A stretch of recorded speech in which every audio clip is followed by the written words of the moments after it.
Hello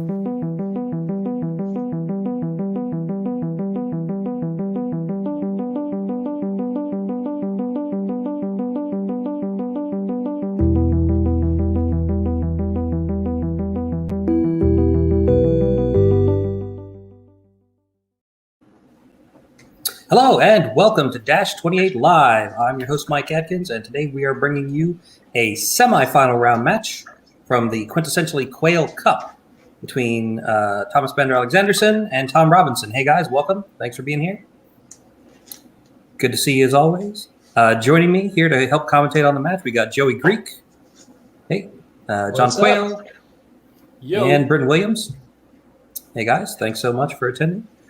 This is, again, a semifinal round match. It is an elimination match, so whoever wins this one will advance to the finals. And on Sunday or Monday, depending on what part of the world you're in, we will bring you the other semifinal match between Joey Greek and Paige Neo. So without further ado, let's take a look at the lists that both these guys are playing. So neither of you changed armies between the group stage and this, did you? Oh, you did change armies. Oh, yeah. Cool. I was going to say, it's not got Rordia, right? Oh, right. That's right. All right, well, let's bring those up then. If you want to talk a little bit about why you decided to change armies when we get to yours, that would be cool. But first, let's take a look at Thomas's Twilight kin. Thomas, could you walk us through your list, please?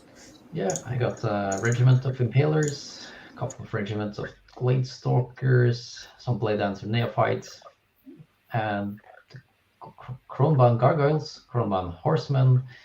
It's a lot of unlocks for my 6 things, like the Shadowhawk, Assassin, the Crone, with the host Shadow Beast, Solvenon Dreadfiend, Mikael, and Lethael Blackheart. So I made a few changes from the group stage to bring in even more stuff from the Cocklock changes, and finally removing my 3 kin allies to make it a pure Twilight kin list this time. Cool. All right, that's 13 drops, a total of 22 unit strength. All right, now let's bring over Tom's list. This is Tom's Order of the Brothermark. Yep, so I've changed to a list which I've never played before, apart from obviously the last round has gone. I built on something which we're doing in little YouTube clips of cool stuff that Brothermark can do if you look at the Northern King slot, so that's just a quick plug. We've got 2 Legions of Elaine Penitents because they've changed, they're now regular and far cheaper, so they're usable.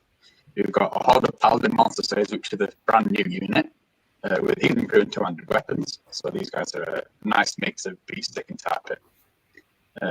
2 Blade Skirmish Troops for a chaff, 3 Siege Artillery because they always miss, so I don't really care about stealth because I don't go well with them anyway. Example Champions, 2 of them. These are quite good because they've got Rally 1 for your Villains. They've got the Fury Aura for 5 Villain only, which is awesome. So I've got one's obviously outfit to be a bit fighty, the one's outfit with the Talisman. I've got a bit of Hex in there as well because, why not? I should have got Tricks as one really, but what can you do? High Chaplain Augustus is the special character, which is a new addition to Brothermark. So I've got him in to give me a bit of the all-round buffing that he does. So he's got obviously Inspiring, he's got Rally 1, and he's got Bane, Chant, and Heal. It'd be nice to have a hit with any of them because he doesn't. And then I have the Formation of Defenders of Righteousness, which is 2 regiments of Paladin Knights, both with obviously growth and the aura, and both of the Aegis Fragment, one with Strider, one with Caterpillar to keep them a bit more relevant with the terrain power. And then finally, so Roderick, the High Paladin on the Dragon. It is the most expensive dragon in the game with the Formation update. So he's running around with Brutal, Poker Death, Blade of Slashing, and an Aegis Fragment on top of his standard cost. So that's why he's gone up from like 315 to 360. Yeah, it's a lot of points, but I feel like it's worth it. Yeah. If you don't go to turn 2 and get flank charged by an Awoken Guardian horde and killed immediately in 1 round, then yeah. So who would do that? Don't do that. Cool. That's 14 drops coming in at 21 unit strength. So let's bring up your UB room and take a look at how you guys have deployed. He's more expensive than Apophis now as well, isn't he? Because Apophis came down in points, didn't he, with Cock 22? So fixed. I think he was 360, wasn't he, at one point? Anyway. But I think if we were doing the math with the player slashing Cloak of Death and Grill, he's got an equivalency of like 15 or 14 attacks, which is ridiculous. Yeah. All right, so this is the map for the semifinal round. Both matches will be played on the same map. Looks like both of the pieces of impassable terrain are at the top of the screen. Is that right? Yeah. Yes. Okay. And it looks like Thomas, you're up here on the top. So could you walk us through your deployment? Starting over on the left. Yeah, I have the Impalers and Neophytes all alone on the left. Then I have the Summoner Crone with the host Shadow Beast. Then I have some Knights and a little center of Bladestalker on top of the hill, along with Latel Blackheart giving a stealthy aura, Mikael and some gargoyles hiding behind the hill. Another unit of Knights, Assassins sneaking around there, the Shadow Hulk, and Soulbane on Dreadfiend on the complete right flank. All right, great. And then Tom, can you walk us through your deployment down across the bottom here? Yep, so I've got 2 Lane Penitent Hordes with the Lane Skirmisher unit just screening through. And I have an Exotic Chaplain with Inspire and Fairy Aura to babysit them. I have, this is obviously an early drop to making Bane that I was going to go in the middle, which is why he's there. Chaplain Augustus, so he's just going to have to spend the first turn running that. Fine, his first turn. I have 3 Lane Siege Engines, whatever they're called. Yep, they're going to be pretty much useless, but they're usually useless, so that's fine. I've got a Paladin Foot Guard, Monster Slayer, whatever they're called. Yep, and I've got 2 Knight Regiments. Left side is Strider because of the wall, right side is Pathfinder. And then I have Exotic Chaplain with Hex and Mace Crushing. Yeah, Mace Crushing. And then I've got the Lane Scout Troop and then Sir Roderick on the far right flank. All right, great. And you guys are going to be playing Raise, and you're using those red markers for your objectives. All right, great. Yeah. Good luck to both of you then. Thanks for walking us through your deployments. We're going to let you go get started, and we will see you back here after your first and third turns for a little mid-game check-in. Good luck, guys. Cool, thanks. Have fun.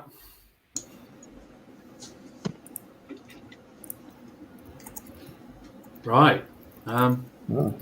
Do we know who chose sides? Just out of interest. Did they say? I think Thomas did. I'm pretty sure we saw Twilight Kin dropping first. I think that's right. Yeah, it's a difficult map. It's actually quite a difficult map because it's really one-sided on this, where you've got both are blocking 2 pieces of terrain at the top, and then obviously a hill right in the middle of the deployment zone. I did, for that reason, kind of edge the hill just into the deployment zone, so it's not completely blocking off everything there. Because otherwise, I feel that you just kind of backed into a corner right from the start. Right, so Thomas has taken his scout moves. Yeah, but that hill is a good spot for the Twilight Kin. With the 2 Glade, those are 2 Glade Stalker regiments on top of it, right? Yes. Yep. And they're going to be stealthy with the bubble, so it's going to be pretty hard to poke them off the catapult. And this particular version of Glade Stalker, this flavor, does not have steady aim. So we're sort of expecting them to scout into position and then stand there and shoot until they have to fight. Right. But this version of Glade Stalker also fights pretty darn well. They hit on 3s and they always wound on 4s. So you're looking at 4-ish damage against anything from each of those regiments in combat, which is pretty good for something that primarily shoots. Yep. It's going to be good against the knights, etc. I think everything else has got defense 4 in there, haven't they? Yeah. This army is, interestingly enough, under armored unless you are a dragon or the 2 knight regiments. If the Glade Stalkers are attacking dragons, it's sort of playing with house money. That's always fun. And now Thomas is going to get his choice, whether he wants to follow his scout moves with first turn. We're going to be careful. Are we using Tom 1 and Tom 2, or are we using Tom 1, Tom A? How are we going to do it? I think Tom and Thomas, I think. I'm using Twilight Kin and Brothermark. That's fine too. Yeah. Fine too. But I will probably at some point revert back into calling him Robinson or something. Team UK and Team Norway. Yeah, we could do. Yeah. So this scenario, Raise, this is the one where you can defend the tokens on your side of the table, but you have to burn the ones on the other side of the table for points, right? Yep. Correct. Yes. All right. So I kind of like this scenario in that you have to play a little bit of offense and a little bit of defense. And just looking at how they've deployed, like I think it's clear that like Tom on the bottom is just going to walk a whole bunch of unit strength onto his 2 and just kind of camp and see how many turns it takes Thomas to get enough hitting power over there to get rid of them, and then use his fast elements on the far right side to sweep forward and pick up his 2 tokens, Thomas's 2 tokens at the top. I'm not really clear what Thomas is planning on doing, since his side with 2 tokens, like he's got a Shadow Hulk and he's got a maneuverable character, and he's got some knights.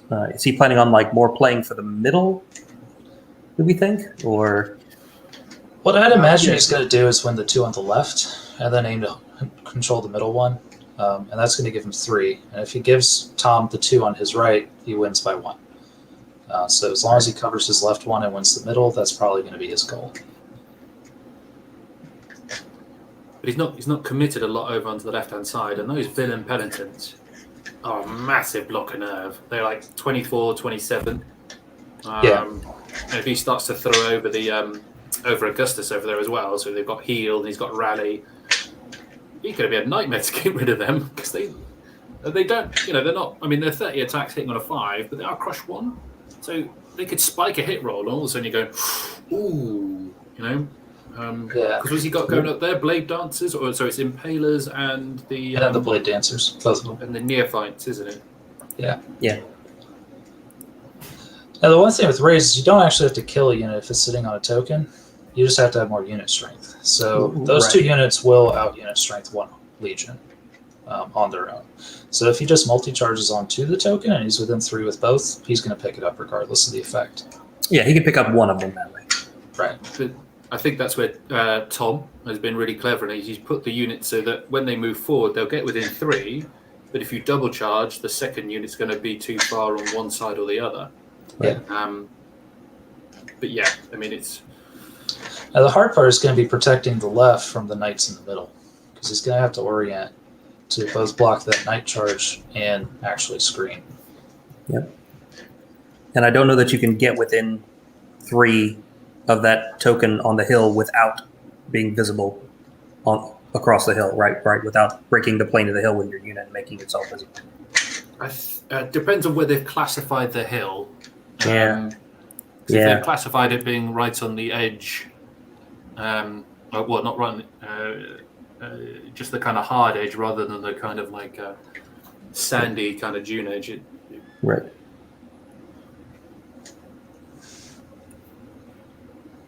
We were watching them deploy and noted that he put the crone with Host Shadow Beast over here instead of on the hill in front of Mikhail.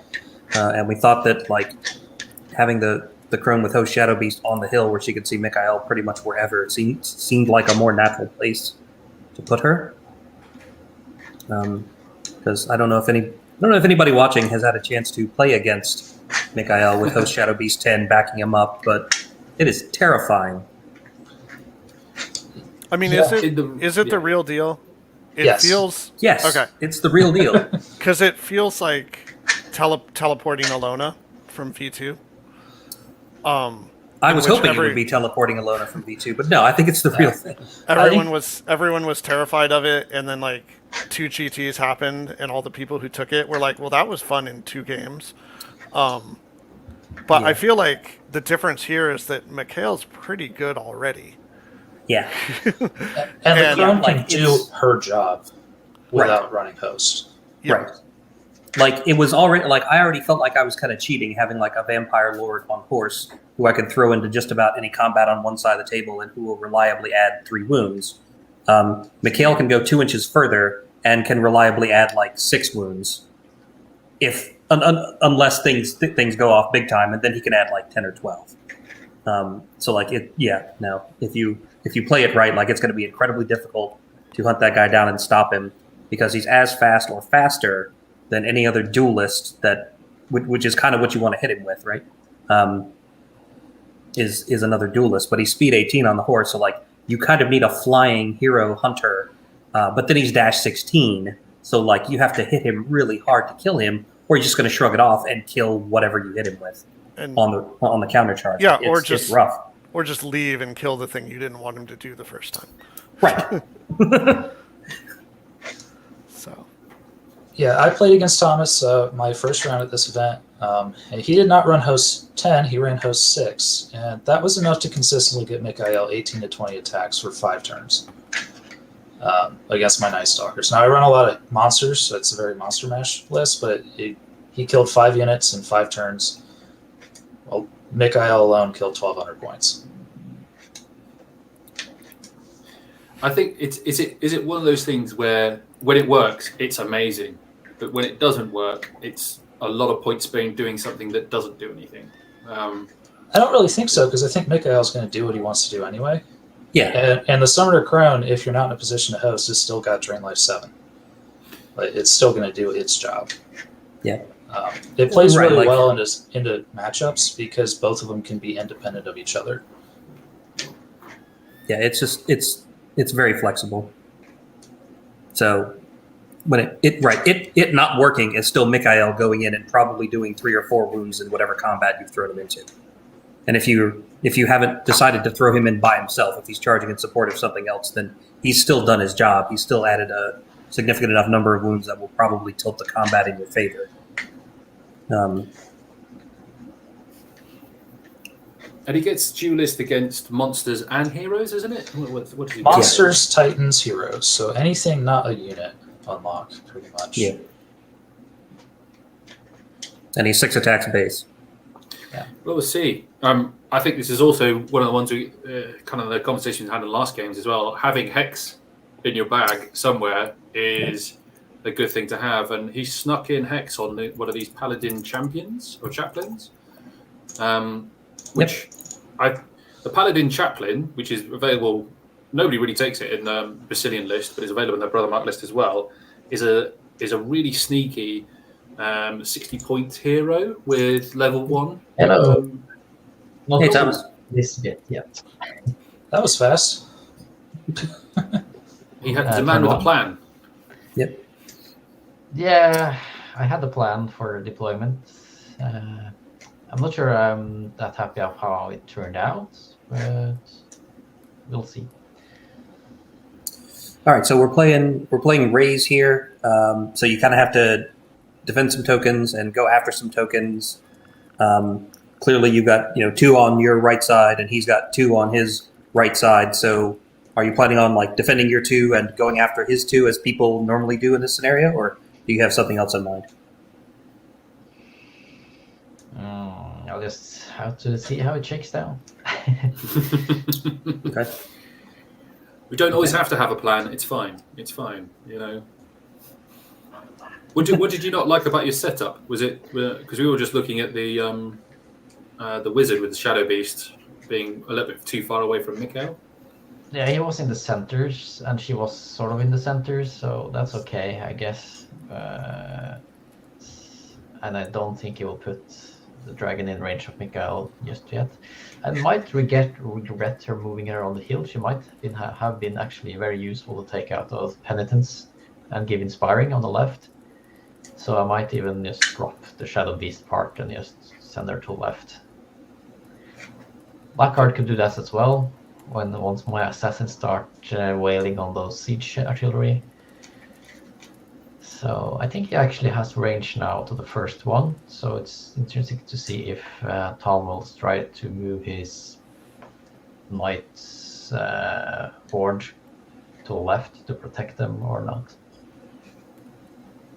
Yeah, okay. But then he's gonna block his own line of sight, so it's not really that helpful, I suppose. We will see. He's probably got some devious plan.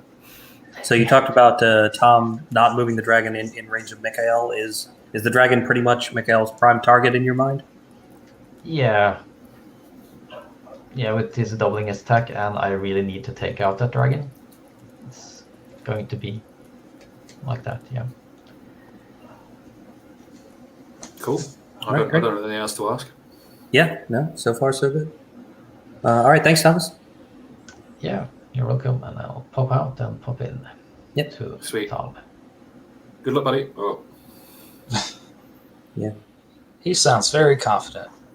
I mean, he's playing against Tom Robinson. Honestly, if you ask me, and I appreciate the honesty of like, yeah, I'm not sure what I'm going to do here. This is hard. Like, totally legit, totally legit admission. Tom is doing some interesting sort of stuff here. I say interesting because I'm going to bide my time and see how it pans out, or what you guys think. But he had deployed very sort of squarely outside of the center, probably to avoid any hill shooting or other stuff. He sort of feinted center and then dropped everything in the corners. The Twilight Kin player got first turn and reasonably aggressively moved some of his pieces out and forward. Not super aggressive, but kind of expanding. And now Tom's sort of filling in the middle again with some knights and other stuff. It's like he's opting back into that, or just switching sides with them. So it's interesting that he sort of overloaded the flanks and is now moving back towards the center versus just shooting up those flanks. I think he is reacting to the side. He's trying to, as Thomas was pointing out, he's trying to find a solution to the assassin, because the assassins sort of ran there right into the right place to threaten those artillery. Because that's got to be his key target. Because those artillery for 90 points are just ridiculous, aren't they? If they hit, you don't have a bad day. Just roll 2 6s. That's all you gotta do. The question though is that, like, what are they shooting? Because Probably everything in the middle is stealth bubbled at the moment, right? It is stealth bubbled, and I would probably still think you would go for it because it does reduce your chances of hitting. But what other option you got? You could go for the neophytes right in the top corner. I think Thomas was looking at. But he's going to go for it, and you never know. That's the thing with War Rangers, don't you? You roll the dice, you roll 3 6s, and you're fantastic, right? You roll no 6s, it's a waste of points. And knights are that target you just freaking love to see with artillery, because they're so expensive. And until he gets into combat, I don't think there's much heal or any heal for until he gets to sort of drain life range. They do have 5-up regen because they are the Abyssal Horsemen. Oh yeah, they're the really good knights. They're the really good knights. But they're only 14, 16 nerve.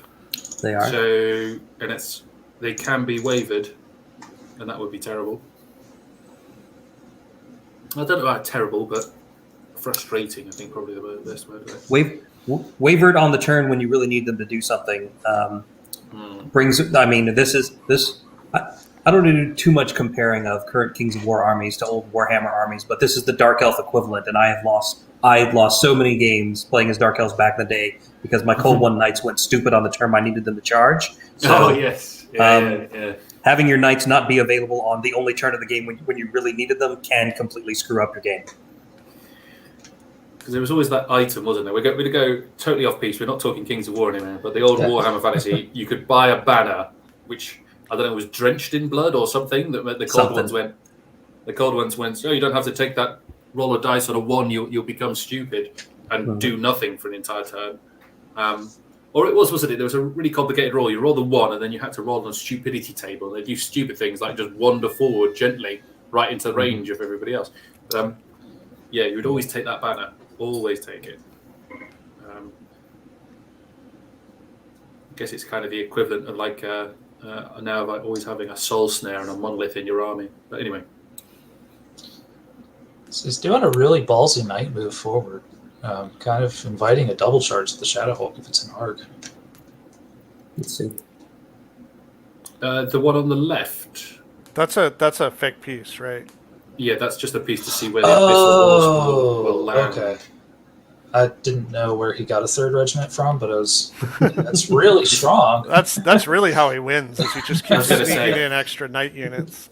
How to win a tournament right there and then, all right? And here's one I prepared earlier.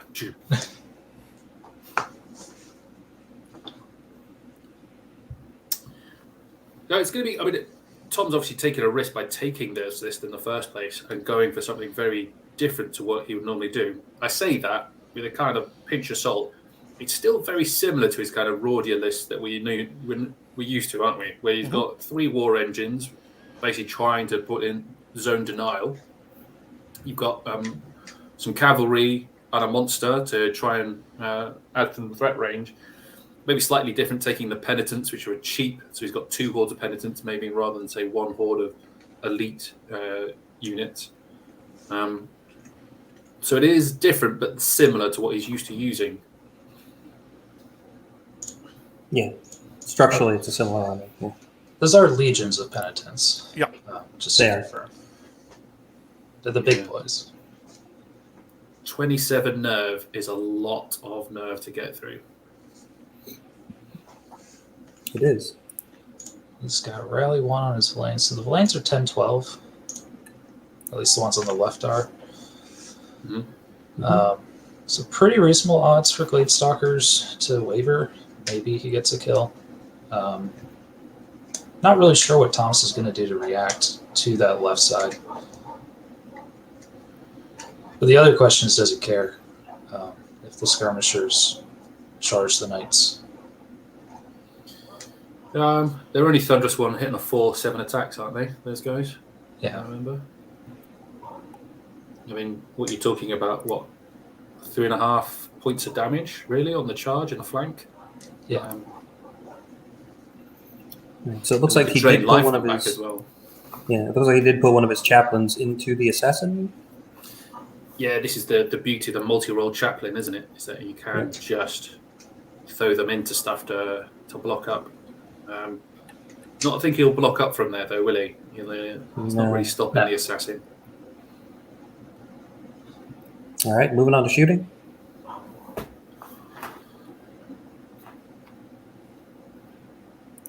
He did get within 3 of this leftmost token, but he's got nothing within 3 of this slightly more central one. And looks like you're shooting with the knights. There's 1 hit. There's Max blast. Max blast, 4. That'll be 4 wounds. And no hits there. So 4 wounds to Gladestalkers on the right. It's probably Bane Chant cast at the chaplain, I would guess. I would have thought so. Do you roll 2 dice or? That was Bane Chant. I Okay. should roll 3, but yeah. You should have rolled 3, yeah, which is why I rolled another one. All 3 of which were successes. Good job. He's got piercing now. Yay. All right, Gladestalkers are 14, 16, so 4 wounds doesn't really scare them much. What was that 1 damage from? Where's he got 1? Oh, Cloak of Death. Yeah. Now, the 4 wounds on the Gladestalkers does matter for next turn. Yep. It does. Because it's going to force the Gladestalkers to probably hop off the hill. Do you hop off the hill or just keep them as a threat to keep shooting? But what have they got as a target? I suppose the dragon's now in range of them, isn't it? The dragon's put itself into position to charge. Right. So maybe you back them up 3, but I don't think that's going to take them out. No. I think Tom's already calling his bluff as much as he can. Well, 1 hit. Just 1. Yeah. And okay. That was on the Gladestalkers. Yes, yeah, which is good as well, though. No waiver. 1 point of damage on that assassin. That's defense 4. Yeah. He got the Bane Chant off, though. Yeah. And they're crush 1, so Yes. so that'll be just the 1 wound. They're not good as the Orc Crushers, but they're still pretty good. Gonna roll on the assassin. Big. A 9, 11. 11. That's Is that a waiver? That is a waiver. What He's a- 11, 13. What a nice. dick move. That is. That's really great, though, for Robinson's side. That assassin was going to be a big pain in the ass. It's now going to Oh, actually 100%. Yeah. have to take a beat and sort of reposition, do something else, because it can't just keep steaming forward into the back line and cause trouble. Okay, So Hey, Tom. it's better to be lucky than good, isn't it, Tom? Yeah. well, yeah. I mean, to be fair, I was expecting to be on 3 damage, maybe 4 damage. Got 3 attacks with elite, and then a crushing 2 with mace of crushing. So I'm doing 2 to 3 on average, which puts it on 4, which isn't too far off, and just makes him roll it. Yeah, the wave was good. If I don't kill him, doesn't matter. I'll just get it next turn. So, yeah. I wasn't expecting it, but I'll take it. Like, Yeah, exactly. Yeah, you always will do. What were you thinking plan-wise then? So doing that with the dragon wasn't. I mean, I had turn 1. I was going to move up, pivot immediately, and ask that Dreadfinch to come sit me down. Then I was going to pile on that right flank as he tried to chase the dragon. But obviously, I didn't get it, so I did this instead, which has worked out fairly well. So what's your overall plan for this game? It looks like I want to looks make like him you got your legions over there set to hold. Yeah. I'm going to make him make some bad trades. I'm going to hold my objectives. I'm going to make him do stuff like that, which I don't think he wants to do. And then I'm going to start picking up his very expensive unit strength, whereas I'm not trading unit strength for it. It's my ideal scenario. Okay. Do you have a plan for how to deal with Mikhail? Fortunately, Mikhail and the Chrome Band that follows him around is about 400 points, so my way of dealing with it is saying you just put 400 points and stuff in things that don't score. So that's the first. All right. Yeah, if he gets into a dragon, great, but that's like best world scenario, which He couldn't see it might happen. No, he can't. Right. No. Yeah. Yeah, I mean, it's Mikhail, and there's not much I can really do about him apart from once I've pinned him down, maybe the Paladin Foot Guard will do him in one go. Yeah, that's what it is. Okay. We'll see. Never played against it before. I never really rated it. We'll see what happens. Okay. Let's go. Cheers, Tom. See you about. Yeah. Okay. We'll see if that comes back to haunt him. Then. Yeah, I'd already have a plan for it. Okay. Well, let's see what happens. Well, his plan is to mitigate the amount of damage it can actually do, and it will kill less than what it cost, and therefore he's up in the overall trade. The problem there is that if the Twilight Kin player does get him into some juicy targets and kills 600 points worth of scoring units, then the 400 point investment in non-scoring units is worth it again. But we'll see. yeah, it'll be interesting to see how aggressive Thomas is going to play this, because he's got pretty good options with where Tom has put everything. He could go for a double charge on the Knights in the Forest between Mikhail and the Knights and his own Knights. And he's got a pretty reasonable shot of killing that off of that. He did move his Shadow Beast out of the way, so he's going to put the Crone on the left like he had said rather than Blackheart. Mm-hmm. So is that Shadow Beast moving away from Mikhail? It is, yeah. Lovers departing. Just see in the 20 attack turn, it's floating away, but Mikhail is still Mikhail. So Still going to be Dread in 6 attacks. hindered? Does he have any? He's got Elite. Yeah, he's got elite, and he hits on 3s to start. Okay. And he's crushed 2, so there's no Thunderous to lose. Yeah. Is he only movement 8 as well? No, he's movement 9. No, he's 9. He's 9. He's a He's on freaking an elf. extra- Anything else? Elf horses. Yeah, extra elf horses. Is he in range of the chaff unit on the right, or is it he can't be? I think he's just out. I think Tom left him out of everything except the Knights that he moved up into the forest. But if he spins on the spot, do you think he's going to be able to inch himself into those Paladin Knights in the bottom right? Oh. Maybe, but I don't know that you want to put him with, like, I think without Host Shadow Beast, you don't throw Mikael into a unit by himself. Well, it would strip the Thunderous, and there's no real other counter to that at this point in time. They're Crushman they standing Thunderous on one. Yeah. Oh no, No, these are the no, they're Brotherhood not. Knights. These are These are the Thunderous Brotherhood only. Knights. Yeah. So they've got Brutal. They've only got Or the- Thunderous 2. They're the Basilian Knights. Sorry. They can be Bane chanted. Yeah, But does these that are give the. him? Yeah. I think with the Bane Chant, Cloak of Death, Brutal. He'd be sitting at basically -14. It's 8 hits, 4 wounds. Yeah. He's also got this Scouts. Soulbane on Dreadfiend over here that is also really fast and nimble that he can try to get over there to block up something. It's only speed 8 though. I think he really needs to keep the Soulbane alive because that's going to be what's projecting threat on that one token on the right.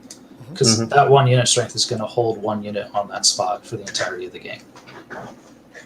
As long as it's within 16 or 19 of the token, then Tom's going to have to leave something on that token to prevent him from stealing it.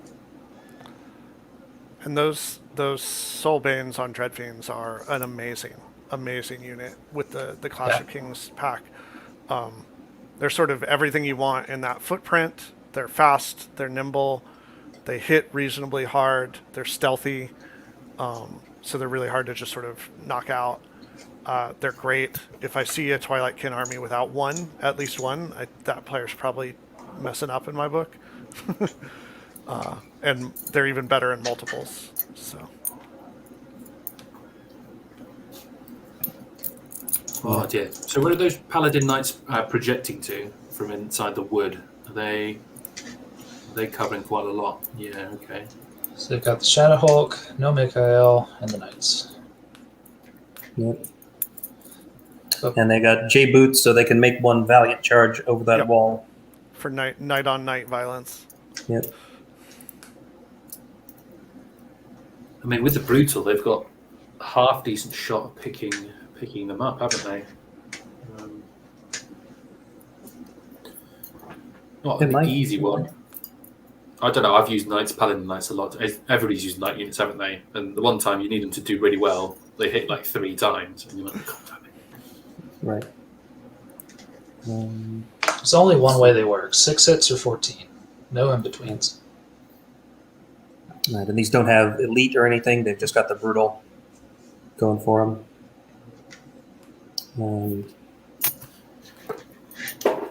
It's really cagey. I mean, as you'd expect from a semi-final of quite a tough competition so far. Both Toms are very good players. I mean, Thomas, both of them were top of their groups, weren't they? I think coming out of like the group stages. You played Thomas already, didn't you, Joey? How did that go? Oh, he stomped me. It was not pretty. Mikael killed a Shade, then he killed Shakira, then he killed a Fiend Horde, then he killed a Mind Screech, then he killed a Mind Screech, and then he won the game.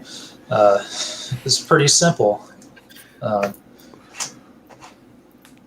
Especially when you're playing, like, Mikael's great against finesse lists like Elves. He's really good in mirror matches like this where every nerve counts because you're working with 14/16, so that dread really applies. The double attacks against Monster Mash is really good. So like against Night Stalkers, Mikael is just oppressive. Like, it's actually why I changed armies going into the elimination rounds, is because Thomas had Mikael in this, and I knew it. So he's moved the Soulbane on Dreadfiend up, which I thought moving him up some would be a good idea because I really wanted him to get within 3 of this token so that these Lane skirmishers don't just walk up there and burn it unopposed. But he's put it so far forward that these back knights can now get a charge on the Soulbane. They are hindered. I think that's what he's kind of thinking. Now they got Pathfinder. Yeah. So I don't know why he's done that. I don't know if I would want to bait the knights out with that piece, but it doesn't really have anything else over there to act as chaff. Maybe he's just putting things forward to be like, all right, you can't you can double charge if you want and leave something open, but I've given you 2 targets here. You have to pick, you have to send one at one or one at the other, or leave yourself exposed to the other one. Because Knights in the Woods can go for that as well, can't they? The Knights in the Woods able they do not have arc. No, they don't have arc. Right, which I guess is kind of what he's thinking. Like, you can double charge my Shadow Hulk or you can single charge a couple of things. A double charge in the Shadowhawk can kill it. Yeah. It's not that unreasonable. Yeah. He's put the Dread Fiend so it's far enough forward. It looks like that even if he does kill it, he would have to overrun to get it. Yeah, that's true. And he can't. I don't think he can double charge the knights onto the Shadowhawk because I don't think this one can. They can't see to it, of course. Yeah. Yeah. I don't know if I like this Mikhail play. Okay. I mean, if you're wanting to threaten the knights, you don't have to put him all the way back there to threaten, or the dragon. You don't have to put him that close to threaten the dragon if he jumps over and punches your archers on him. I'm not too certain that you want to put Mikhail right there anyway. Because the Knights in the Forest with Strider might just pop Strider and charge him. Right, and then overrun into the next knights behind you, yeah. And Strider applies to the entirety of the turn, so the overrun wouldn't be hindered either. Yep. Right. I mean, is this a situation where the Twilight Kin player is just trying to, like, switch strategies and actually just take out the Brothermark left side, his own right side, and shore that up, the 4 tokens over there? Like shift Mikhail, shift the host Shadow Beast, kind of give some weird options over here to keep them honest and just get your points off that side of the board and focus, because really all that's on the left when you knuckle down on it is 2 big legions of trash. Yeah. And then if he can get some stuff over there to chop up that trash, he can sort of hold a line from that hill to the other hill down below and have 4 tokens. Yeah. And I do kind of like what he's done with this other unit of horsemen of just parking them in front of the skirmisher troop and not charge with them, because charging would make it very hard to back up far enough for the penitent horde to not hit you. And these abyssal horsemen, like we were saying, they've got regen 5 up and they've got crushing 1. So even if the troop goes into them and does 3 wounds, what do they care? They'll still kill them on the countercharge. Yeah, and there's a drain life available over there as well. Yep. To patch them right up. Right. So yeah, it seems like an odd thing to be like, why aren't you clearing the chaff? And the answer here is like, I'm just keeping him bottled up, and not worrying about the damage they'll do hitting me. My one concern is that he can still hit the Gladestalkers on the hill, because they are taller than the knights in front of him, and they're in range. All he has to do is get to that corner, so if he pivots like down and then up, because your charge range is not how much inches you can move, it's just whatever's in it. Yep, and that would be a flank charge. Yeah. Can he get through the well, if he pivots down rather than up? He could pivot all the way down, go down, pivot again, and then go up and touch the corner. That's a good point. It's a good point. He just has to. I like that charge. Yeah, even if you don't kill him, like if you put 6 wounds on the Bladestalkers, that's a better use of that than charging the knights. Yeah, way better. Now, the thing is, you are at that point, I mean, dooming those villain penitents to 3 units that are all faster than them. And they'll just go, right? He'll triple charge one of them, kill it, or double charge, or triple charge one of them, kill it, and then eventually get the other. You're giving up on that side. Yes. Yeah. So he's trying to put some damage over on the penitents now. Mm-hmm. That was a damn good roll for nearly 5s to hit. Yeah, it was. Defense 3, so they're I'm not sure out. these guys. Yeah, not sure these guys have arc or range. They technically have arc, but definitely don't have range. Yeah. So I think he's picking another target now. Might try for the other horde on the other side. Which is not what he likes to do here. He would love those both to be shooting the same thing. Yeah. Yeah, but Tom put nothing in the middle for him to shoot at except an individual, which he tried the first round and did nothing. So, yeah. Is the dragon in range of Lathael? Is he in range of... Yeah. Oh, no.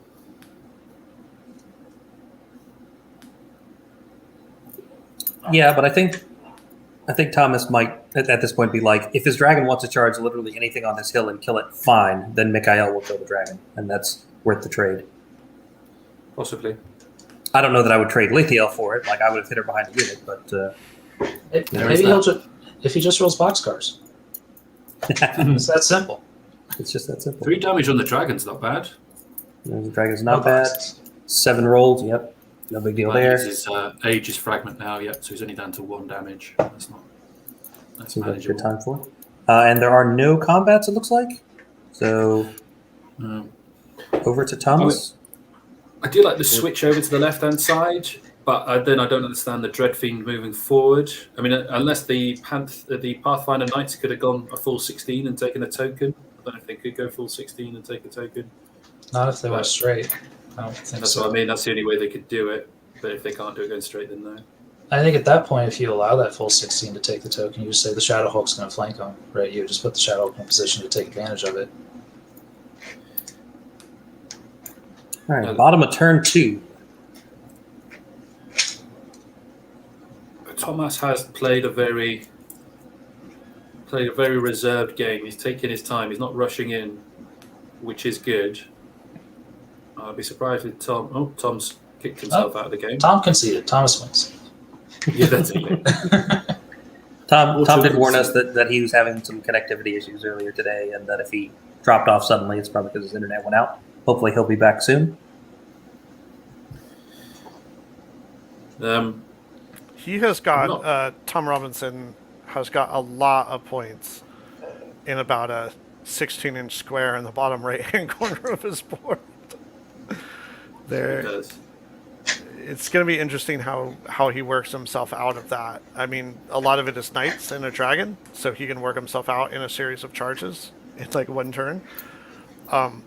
But it is very interesting to see how much of his actual investment in points is just castled up in that corner, sort of ready to come out. This is a really strong turn to do the springboard. Yeah. Because I don't think he's got. I mean, the dragon doesn't have to commit this turn.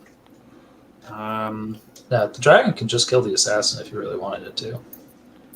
Is there nothing to threaten him if he does? No, because then he will definitely get Mikhail'd. But then whether that's and possibly a knight unit as well, unless he throws this chaplain into the knights just to hold him up for a turn. Because the Summoner Crone can only cast. Oh, he's got Crown of the Wizard King. Is that the one that gives him the extra range? 18 inches. Yeah. Which is really what makes the combo work. If it was just 12 inches on it, it wouldn't work at all. Because then she would have to find a way to keep up, which is a lot harder. Right. Yep. Can you mount a Summoner Crone? You can. Yeah, so. Although at that point, I think she's like 180 points, so you probably don't do that. Yeah, I think it would be like 30 odd points for the. It's 15 points to the Crown of the Wizard King, isn't it? So it feels. Yeah. It's not a cheaper sure. option.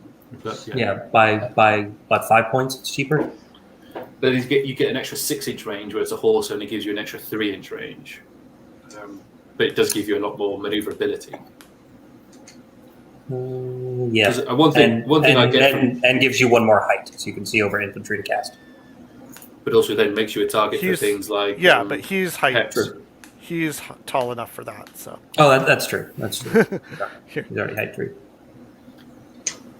And I think Thomas is a very reactive player. I think he will not just. I mean, as you've seen with the Shadow Beast Wizard going over to the left-hand side, he's not committed just to going. Well, I need to get this combo off.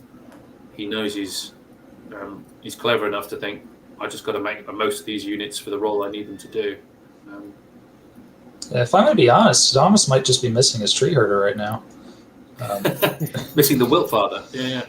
Like even just a He did try regular to get tree it in. herder. The regular tree herder is still great in this style list. Just having that defense 6 block, because everything else is so fragile. Having that anchor on like raids, you just point him at 1 token and say, "I will get this token eventually." You just work towards that, and it's perfect for a scenario like this. And I think works well with Thomas's list with the kind of reactionary way he's dealing with it, because It basically gives you something to focal around. Correct, is an anchor point, isn't it? So you can just drop that, push it into a place where it's threatening, and go, right, if you want to attack it, you're hindered, defense 6. That's nothing the Shadow Hulk can't do. I had the same experience in Night Stalkers. That's why I allied Tree Herders and Night Stalkers over taking a Shadow Hulk, because I found it so much better for what the army wanted to do. Yeah, because the Shadow Hulk, same speed, but without the scout makes it, I think, to a certain extent, because you would immediately put it where you want it to be, and it's threatening right from the off. And you effectively get stealthy because you're going to put it in cover. And with the artillery changes, it's practically its unstealthy, because you're going to scout it like into a forest or into a field or something.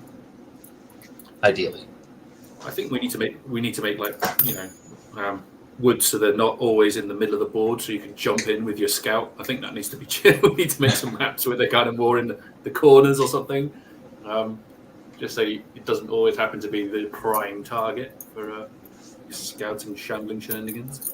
All right, we are in the bottom of turn 2, and Tom Robinson is considering what to do with his pieces. They're playing a pretty cagey reserve game. This is a quarterfinal match for the Quintessentially Quayle Cup. Excuse me, a semifinal match for the Quintessentially Quayle Cup. And they are playing Rays. We will have the other semifinal match for you on Sunday evening or Monday morning if you are in Australia or Asia. I mean, he's just trying to get those knights to commit, and I think he's trying to get the dragon into a position where he can threaten the knights from the other angle as well, but then not get hunted by Mikhail. In theory, what you could do is like block the knights with the chaplain, double charge. Well, you can double charge the Shadow Hulk with the knights and then the skirmishers. That might not do that much. Put the knights in the Shadow Hulk, double charge the Dread Fiend to reform, and now you're threatening the right, and you've controlled every engagement he has. Tom might just think that turn 2's one turn too early to do it, because this is a very early turn to commit your speed like that. Yeah. I always feel like when I'm playing a fast alpha strikey kind of army that I always want to charge on turn 2, and it's almost always better to wait till turn 3. Yes. Sometimes I prefer even top of 4 if I'm going first, if I can just delay until turn 4. With a fragile army, every turn you tell him that he can't roll dice as a turn, you're winning. And that's that interesting thing. It goes towards like player tendency and player style, and finding the lists that work for you. There are those people who always think they can maneuver to that better position and take a turn. And that oftentimes is great for finesse armies and sort of glass hammers. And then there's the folks that can't. They see an opportunity, they have to take it. And for them, they need built-in redundancy in the list. They need to sort of have a different style of list.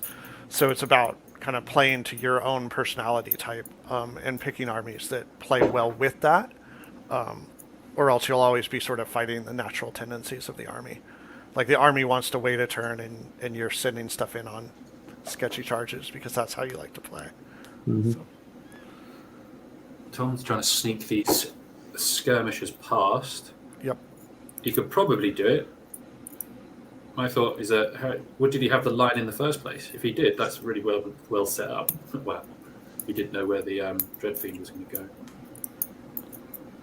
But what has he got to counter that? There may be some Glade Stalkers, but then that's going to be 6s to hit, isn't it?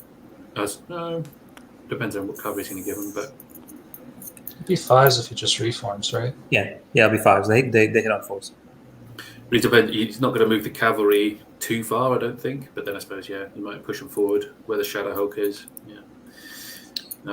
So they are forward and out of sight and kind of threatening this token, but can't take it this turn because the Sylvain also has unit strength.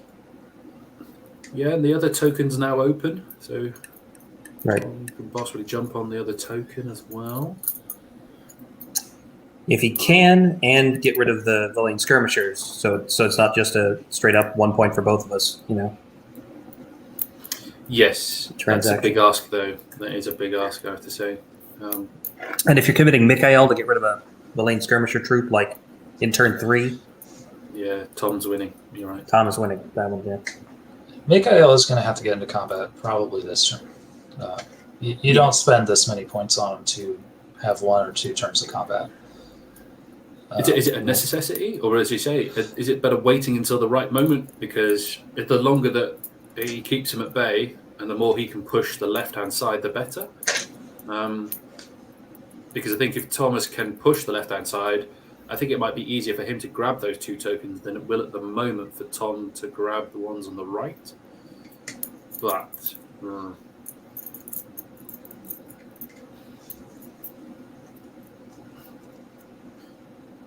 because he could throw the knights into the Shadow Hulk, but then they're only going to get charged by the other knights, aren't they?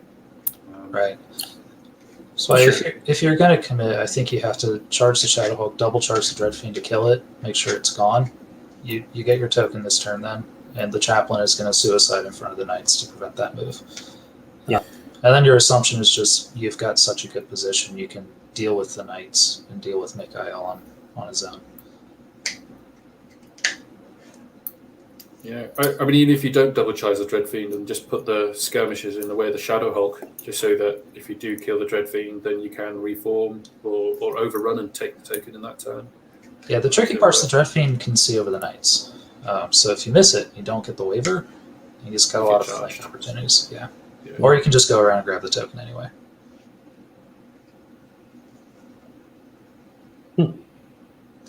Yeah, the edge of the board has gone for some reason. Tell them to just change, if they go into the terrain, tell them to go in the terrain and change the size of the board to the right size, and it should reform. Can you send that to them in the Facebook Messenger chat? Yeah, we'll do. That's a bit much to type.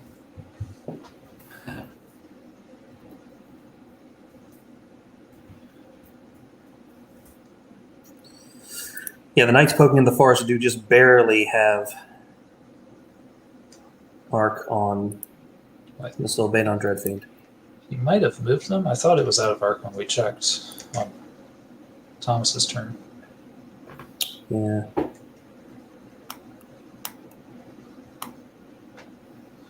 He definitely backed him up because they're over top of the horde now.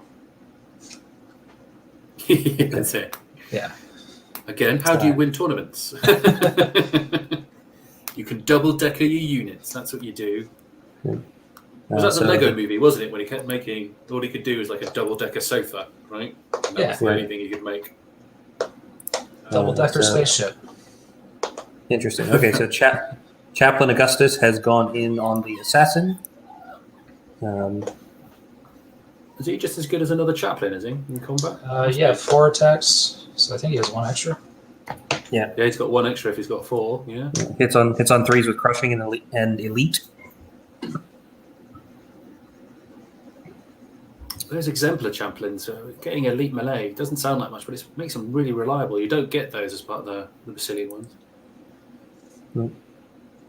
Tom's just trying to pop back in and out again. And the assassin is only 11-13, so decent odds of a kill here. You won't have Bane Chant this time, so it'll be 3s and 3s. Yep. 4 attacks on 3s and 3s. If he does 2 wounds, 5, looking for an 8 to get him, or a 6 to waiver. Yeah, that's one of those ones where you could just get him, take a low roll. I mean, you could do all this, and it doesn't really matter because the siege engines can completely miss. But it's right. You've got to try, haven't you? Well, the dangerous part is if he low rolls, the assassin can block the dragon. Then. Yep. That's the part I would be most worried about. Did the Cloak of Death from the dragon do 1 more wound to the assassin, or has he not decided that yet? He already did it, because he was only on 2 damage. Remember, 2 damage, got the 9. That's right. Okay, so he's got to decide where he wants his dragon precisely here, because he doesn't want to stray too close to Mikhail. So it's a good game. Really it's really hard to. There's not a lot of action, but there's a lot going on. There's a lot of there's a lot of mind games and and trying to. It's also with Raise, you either you commit on turn 2 and get as many tokens as you can, or you commit on turn 5. Right, you do it right at the end or right at the front. There isn't a whole lot of incentive if you're going to play KG to engage early on Raise. It's true. You only have to get on the other side of the table for one turn and just get enough unit strength. Yep. You can snipe them. And then you just got to play, like we were saying, you got to play dominate for that middle token if you need it. Oh no, Tom's left us again, so I don't know if he's going to be able to undo all the stuff he wants to. Oh man. He might be committed now. Right. He may well be. Oh, Tom. That was actually Brenton doing that. That's why he was gone. The real reason I'm gone is I'm eating donuts off camera. So, as much as you want to see me just shoving, like... I've just got an image now of you doing like Cookie Monster style with just an explosion of sugar going everywhere. That's just like wafting it away. Yeah, that's unhinged jaw, full donut, all the way in. That's about accurate. I have a second smaller jaw that comes out and gets the jelly. Alien style? Yeah. So... I just imagine your little jaw with your little face on as well, just going out, just goes back in. Yeah, that's again. I treat these sort of like work conference calls, and because I eat 90% of my meals on work conference calls, I get used to just turning off the camera while I bite. That's fair. Incredibly healthy lifestyle, obviously. Mm-hmm. Peak physical condition. That's what you're talking about, yeah? Yes. You might not like it, but this is peak male. It's definitely much more polite to the other people in the meeting, because I could remember, not having enough time and just grabbing lunch and taking it with you to the meeting, and then just sitting there and just eating in front of everyone. You guys don't mind if I do this, do you? And everybody's like, yeah, no, it's fine. I have zero shame about that. Like the modern, you have no choice. The modern work environment requires me to do all of this stuff, so you're just going to have to deal with it. Right. If you didn't like it, you should not have scheduled this meeting anywhere near lunchtime. Yeah. That's all I'm saying. Like if I'm eating a burrito in your meeting, it means I at least felt your meeting was important enough to show up in person. Right. So if you'd scheduled it for 2 instead of 1, then I wouldn't be eating a burrito. You can deal with the burrito. Roderick's in a pretty interesting spot because he can't see through the forest. The leader point's not in it, so he's really blocking himself in. He is, isn't he? Is he double chargeable? No, he's not, because that's where he's kept the chaplain there. Yeah. He's not in the forest, so the other guys can't see him. So he is kind of invisible, but he's not in the forest. He can't project them. Right, you can just double and get your Cloak of Death trigger, and that's it.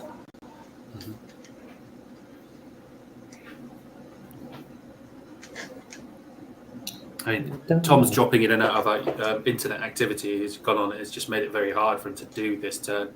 They've still got the clocks paused, so we might want to nudge him on that. Because I think this is going to go very close in terms of time. Just Lesson 3 on how to win events. Pause the clock. Deploy extra units. Double deck your units. Forget to unpause. I thought, Joey, that you would just admit to something there. Yeah, sometimes I just pause the clock and then forget about it. Right. Oh, it doesn't matter anymore. How can we be accurate? Pause the clock for a rules question. And then... If you don't give me extra time, I'm not voting for you in sports.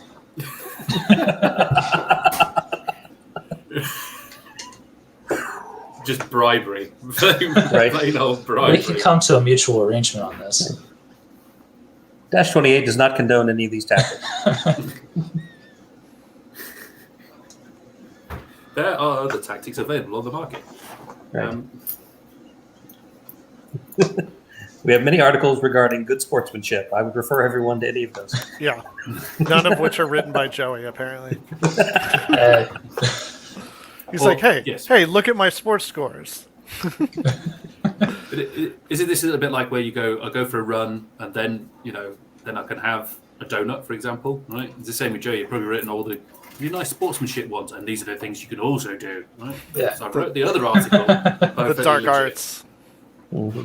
Like you walk up expecting this really nice game with this guy writing all these sports articles, and he's just like, so here's how it's going to go. Yeah. I saw what you were doing on turn 2. Clock. I'm going to take all the time I want, And unless you want a bad game vote for something I just made up and sell. I see you've only got 3 colours on that unit. You cannot use it. Sorry. Out of the way. PMC is 75%, not 73. I expect one more model on here before I'll play. And if you can't produce that, I'll take the moral victory. So if he is leaving his dragon there, which now he's fiddling again, so we'll see. I mean, in a game, this is me sort of reaching here, but let's see. Like, that is an incredibly powerful, razor of objectives. Its ability to sort of just, if it gets over the lines, if there's any unguarded tokens on the Twilight Kin side that it can jump over and either just change the math on or raise itself, it makes a lot of stuff stay at home, and that's scary. So if he's just trying to get in a position where it can double behind everyone, that's pretty scary if there is not a Twilight Kin move that forces him into a bad spot because of it. On the other hand, there's Mikhail sitting ready to just charge any direction and fight that dragon. So I think he's just thrown the chaplain into Lathiel. Makes sense.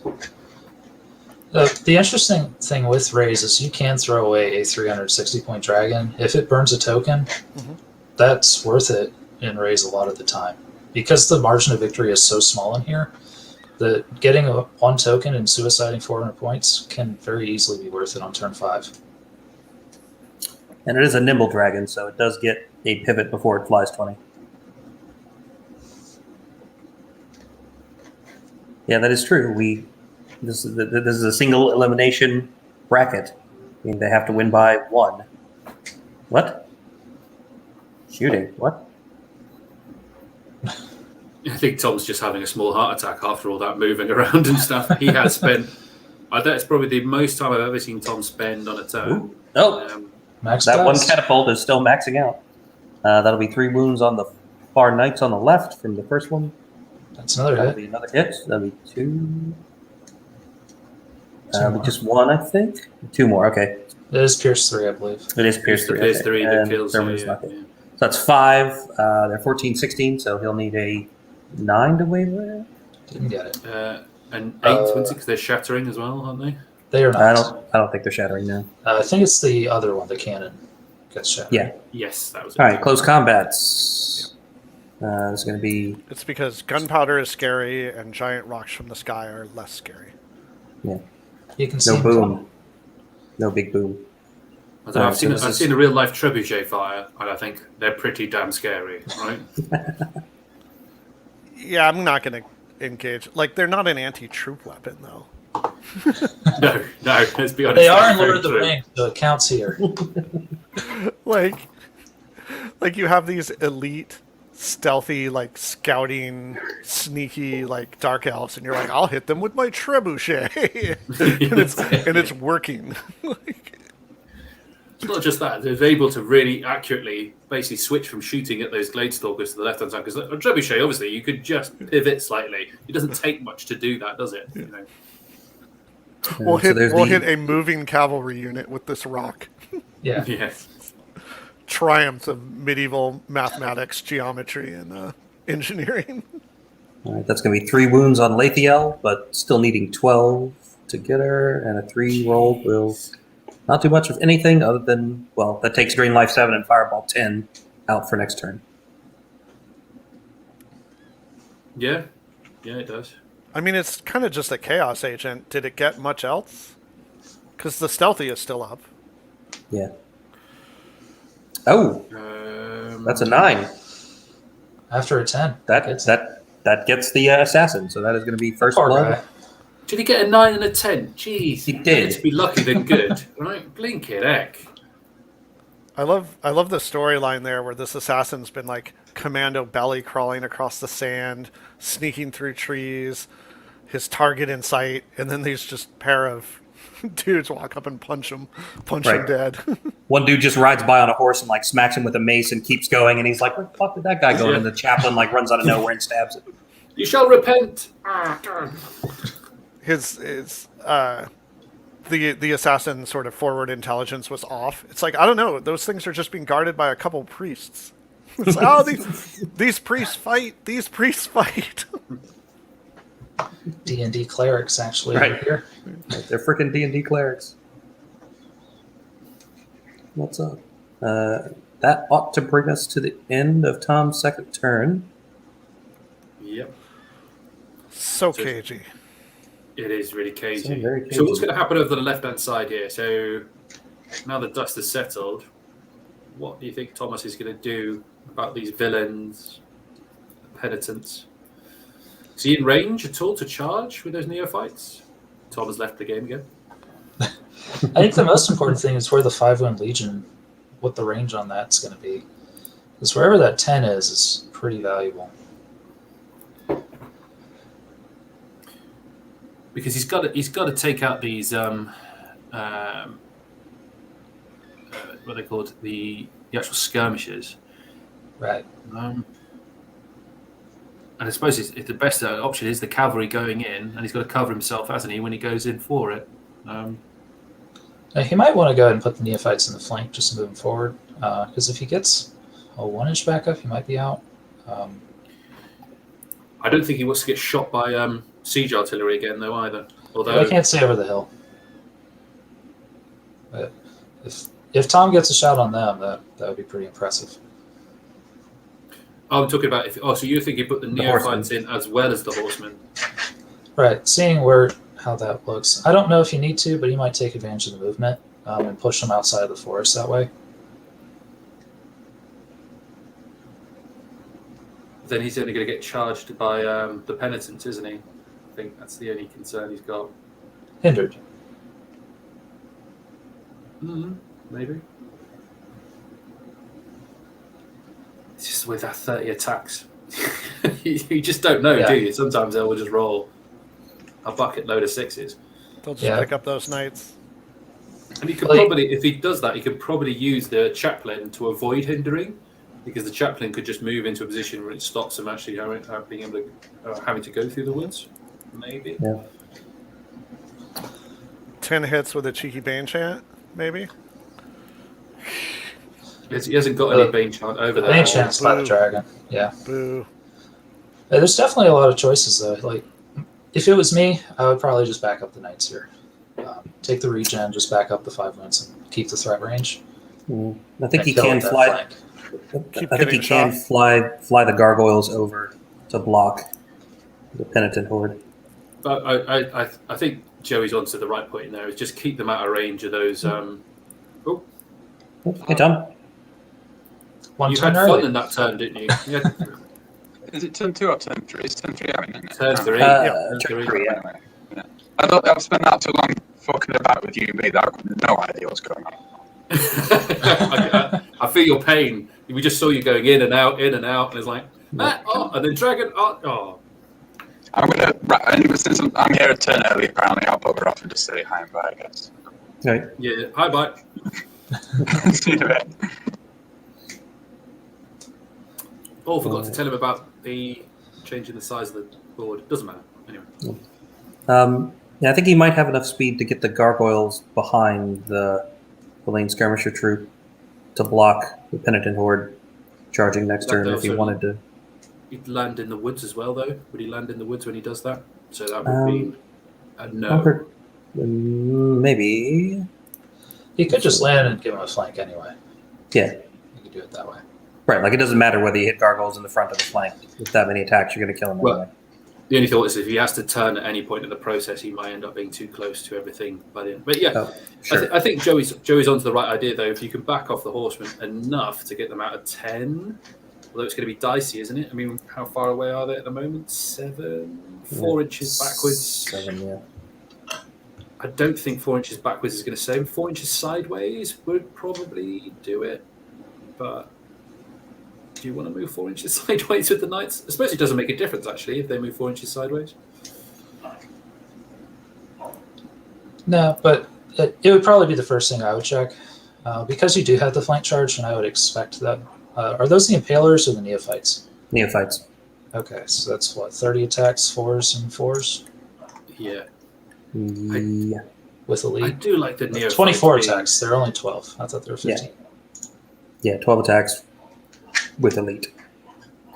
And they hit on a 3, though. I mean, that's just great. I do like that switch from having, you could just be hitting on 4, defense 4, right, to, you can hit on a 3, but your defense 3. Yeah. You go, You that's take still pretty Spearmint, good. that'll do nothing and die. Or you take Right. Neophytes, who might do something and die.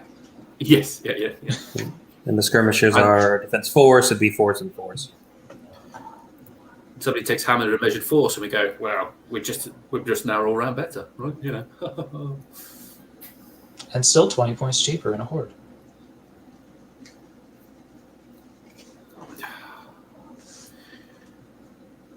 Well, 'Cause what- Tom's dropped out again. There we go. And we've not seen any action whatsoever for the last 10 minutes. I hate this bit. So come on, guys, do it. Do the something. clock's still paused too. They unpaused it for a minute or two for some of Tom's turn. I think they paused it again because he dropped out. They have switched it over to Thomas's clock though. Yeah, because what you could do is you could back up the knights, charge the gargoyles in the front, the neophytes in the side. You do neophytes first, so that they move the full to the right. That gives them the most backup option. Mm-hmm.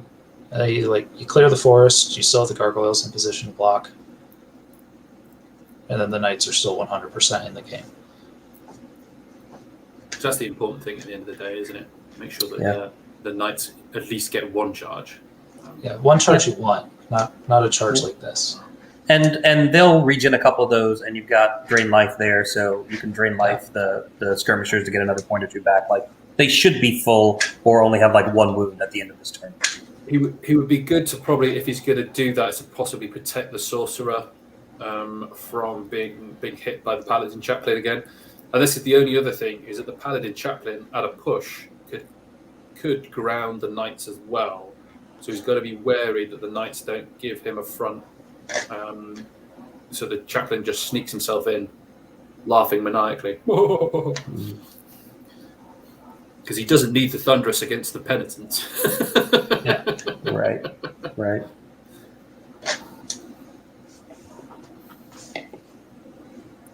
Oh, stuff happening. Is there stuff happening? Come on.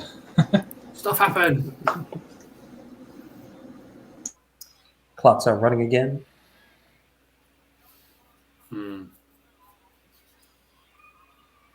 This is top of What is turn it? 3s. Yeah, it's top of turn 3. Lots of stuff. Nothing's happened. We've only lost an assassin, haven't we? Yes. A few points of damage going on. But now Mikhail might be going over there to murder that chaplain just for fun. For fun. Funsies. Yep. And of course, basically landing in a spot where it's okay, now the dragon can come try and kill me. And if it fails, then I kill the dragon.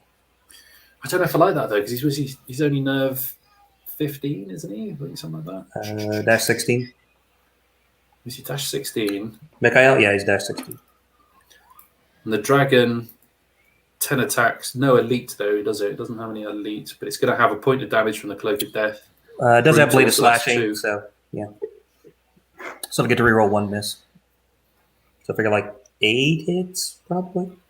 I don't think you wanted to get a charge. I just don't. I think he was good with just putting maybe the Glade Stalkers into the flank.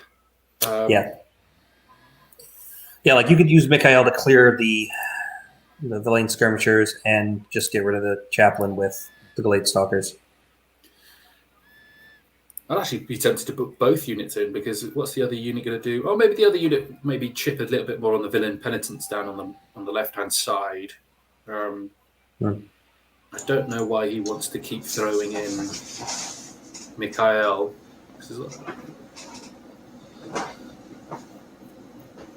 Did I miss anything? Necessary. Oh, it's all happened, and then he put it all back. Oh, okay. He keithed. He did a Keith Randall. Yeah. Come on! Yeah, they're definitely putting a lot of thought into it. Mm. So very, very careful. Yeah, and a lot of these games come down to making the right decisions. Especially on turn 3. That's usually probably the turn you want to spend the most time on. Yeah. The turn where stuff happens. Turn 3. If you've gotten lucky with shooting in the first 2 turns, maybe you've made a convenient target or a hole somewhere you can exploit. But these guys haven't really. Haven't really softened anything up too much. He's determined to get Mikhail in there. I don't know why. Because the dragon's only just going to go over and hit him. It's all the dragon wants. It's all he wants. All the dragon wants. Now, the dragon's going to have an automatic 2 wounds on him. 10 attacks, bladed slashing, 7 hits, 6 wounds. So that's 8. 8's twice. 8's twice. The way Tom's rolling, he could get it. Yeah. Yeah. Because Mikhail can't get out of range either, can he? There's no way he can escape that. I don't think so. No. Unless he's thinking about maybe putting the gargoyles in a position that when he reforms, the gargoyles will then be blocking it. So he I might be think looking to do that. what he's ultimately trying to do is get the dragon to charge Mikhail, and so he can put the knights into the dragon. If it involves a trade of Mikhail, that's one thing, but... Ugh, doesn't regen anything on the knights. Ooh, tasty. That's he did put big. the knights in. He did put the knights in. This is when he hits with 5 damage from Drain Life and goes, "Meh." Yeah. Right. Yeah. Like, I've seen this before. It's really tough to stick wounds on the V3 Twilight Kin army once you start engaging with them. Between all the sort of Drain Life, regen, etc., kicking around the board. If you chip away at them, they don't care usually. So. DL is a bad thing. Bad thing. And this list can very easily, with its utility characters, throughout, Drain Life 14 or whatever in a turn. Right. So he has moved the crone with Drain Life up into easy range and line of sight on those skirmishers. So that's certainly what he'll be doing.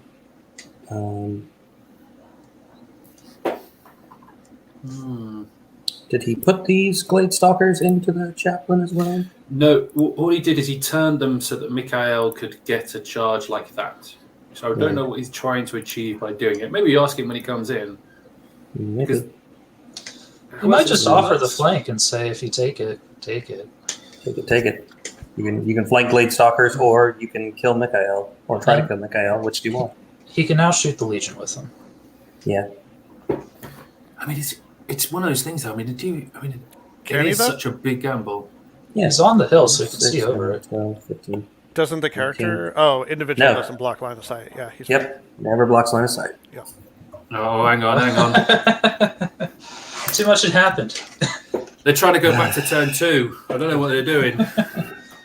No, I don't like any of this. Let's try again. You be undo. You be undo. Now, in theory, if they clock out, it can just be whoever gets the first token.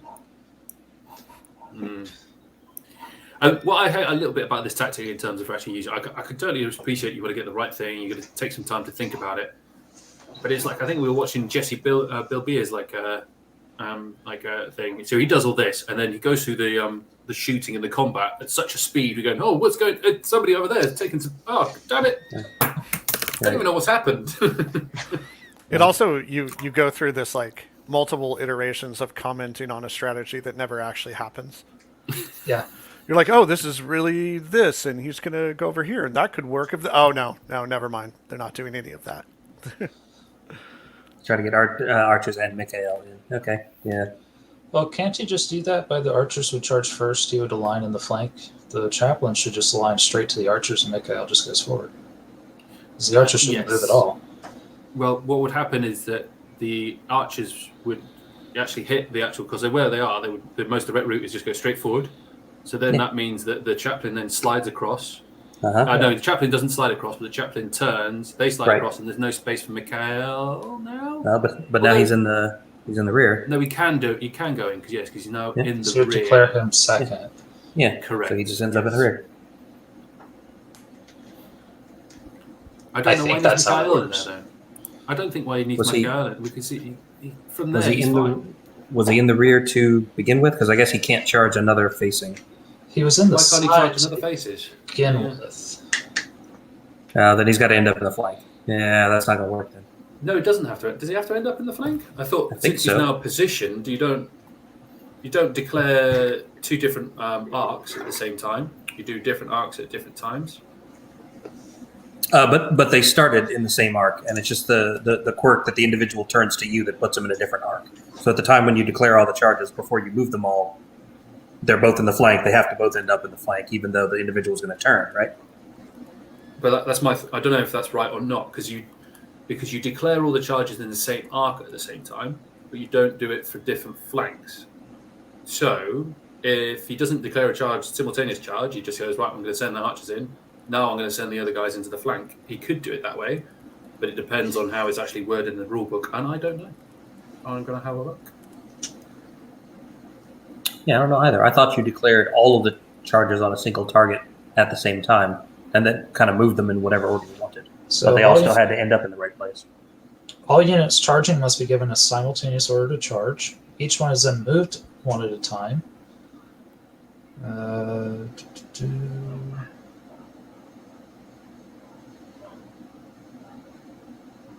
So Right. when do you declare the facing that you charge? 'Cause that's the important part. Right. And there's his original orientation, so they are both in the flank to begin with. Right. Right. If you back the other archers up, now they slide over enough, and now Mikhail can turn, touch the corner. And, yeah, now Yes, you're fine. that does work. Yeah, yeah. Now you can do it. Right. Just like that. Very weird situation.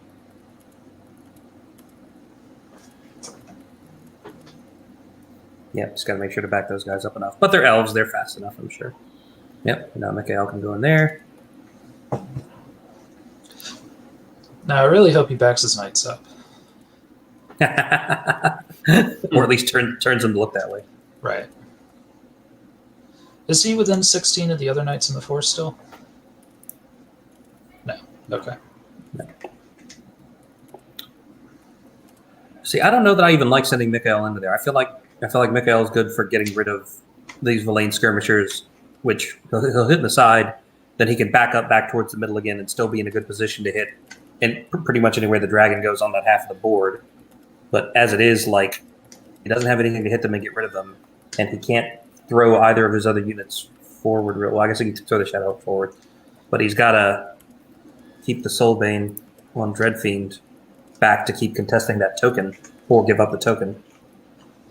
Because at the bottom, the knights are just touching Tom's token at the bottom, so he can't just run across and snipe that one on the bottom and trade tokens. Yeah. He might just think that the Gladestalkers can't kill the Chaplain on their own. And if the Chaplain does live without a waiver, it's going to kill the Gargoyles. Sure. Yeah. Very next turn. The Gargoyles are going to be pretty important for this scenario because that flying 1 unit strength is really key. Yep. So he might just say, I just want to make sure I kill the 1 unit rather than risk not killing any unit at all. All right. And there go the Neophytes into the flank.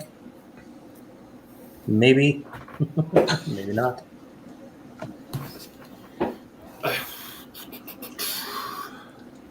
I think the neophytes have to block up the villains. I think, but let's see.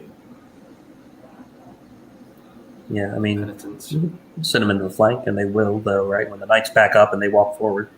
I think there is a possibility that he hasn't got the leader point in the wood for some reason. Oh. Well, you should he be should able to still be draw able- the corner. Yeah, you should be able to draw line of sight of it. To okay. those guys, but not to the penitents. So, So I don't know if I'd like it that much now. I don't know if this is going to mean.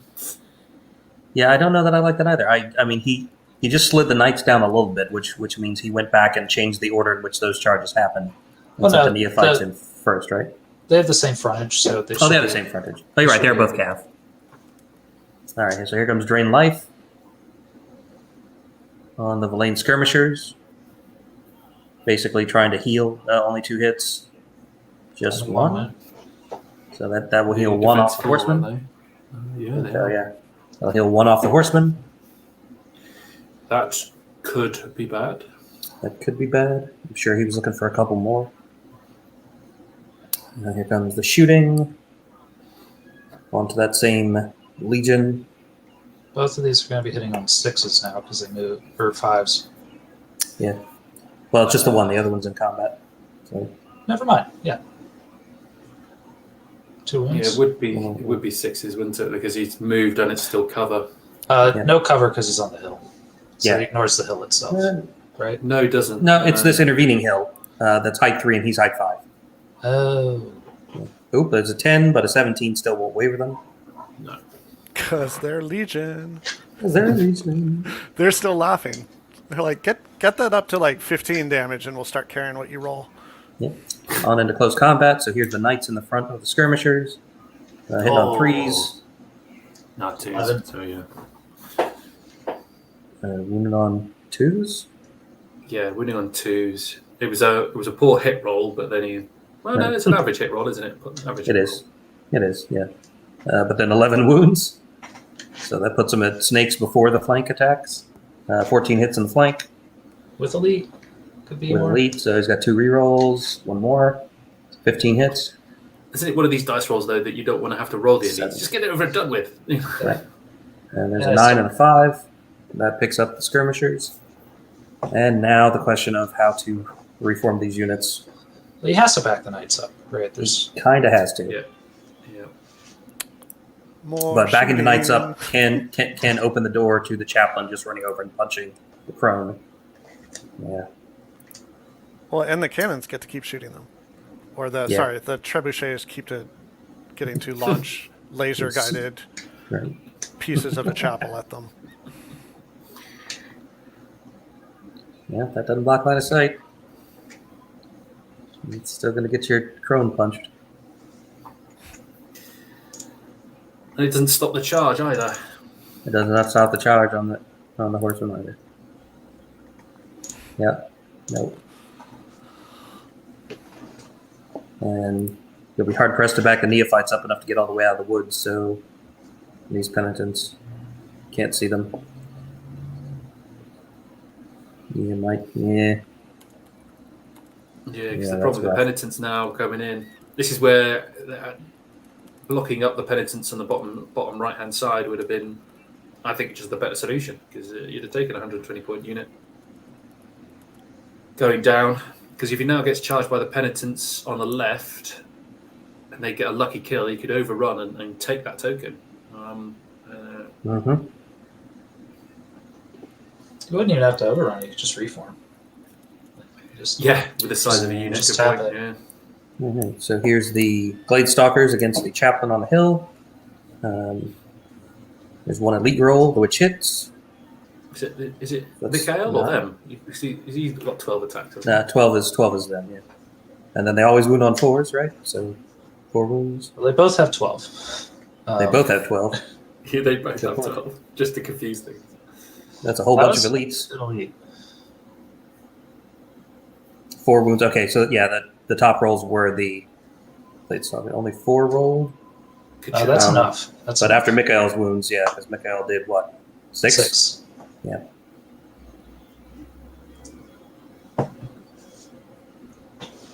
All right. Now, would you do overrun? He didn't back the knights up either. You didn't back the knights up either, so you got to sidestep Mikhail, I guess. And then, Hope, like, don't roll a 3. Or The Mikhail overrun won't get him into range of anything else with it, although will it get range of the No. knights from the wood? 6, 9, 12, It would 15. do. If he runs really, really far forward, Yeah. you'd have to get like 6 for it to be a problem. My only thought process by doing that is that he would then be in front of the army. So if the dragon does charge him, you can then hit the knights into whatever he's gone. Oh, no, he's just going to leave him there. He's just going to leave him. He's confident Mikhail will just take it. Come at me, bro, is essentially what he's saying. Basically, yeah. Well, Thomas did a whole lot of moving and thinking to pick up an individual and a piece of chaff. and has not necessarily left himself in a great position. He's in an okay position. I think the Penitent Legion could pretty easily kill the Horseman Regiment. Now, if he's willing to sacrifice the 1 token, Let's see. or have Hey, the Thomas. Hello, guys. Hi. So yeah, we watched the game. That was a turn where you took a good long time to think about what you were doing. Yeah, everything was so tight up there. I needed to kill a chaplain, needed some help. I was really hoping to get a good regen roll, so I didn't need to put the Crone to drain life. That didn't work out either, so... Yeah. So, yeah, I think it worked out okay in the end. I think the Impaler should be set to move past the forest and grab that token now. But he's probably gonna grab mine, so... I was thinking I was a bit unlucky there losing the Assassin. Just a Mind Waver and then double A to kill. Could have really helped to get some of those war engines away. But yeah, wasn't meant to be. Mm-hmm. And at this point, are you basically just hoping that Mikhail survives getting charged by the dragon and then kills the dragon on the counter? I don't think he's gonna risk charging him with the dragon, to be honest. Because I have those knights that will get a flank charge. Mikhail, Gladestalkers, still undead dragon even without Shadow Beast. Yep. And then over here on the right, what's your I'm trying to get the Shadow Hulk and the Dread Fiend in together on the Knight Regiment, so I now just move the Shadow Hulk up a bit further to get range and line of sight, while the Knights on the right doesn't get line of sight on the Shadow Hulk. So I think if they go in together, things might happen. Okay. It seems like he's gonna charge a Dread Fiend instead. All right. Which might give you a flank with the Shadow Hulk if he survives. Oh, he's going in the front of the Shadow Hulk as well. Okay. Just gonna go for it. Things is happening. Maybe I should go back to the Finally. game. Maybe you should go back. Yeah. Okay, see you guys later. Thanks. Yep.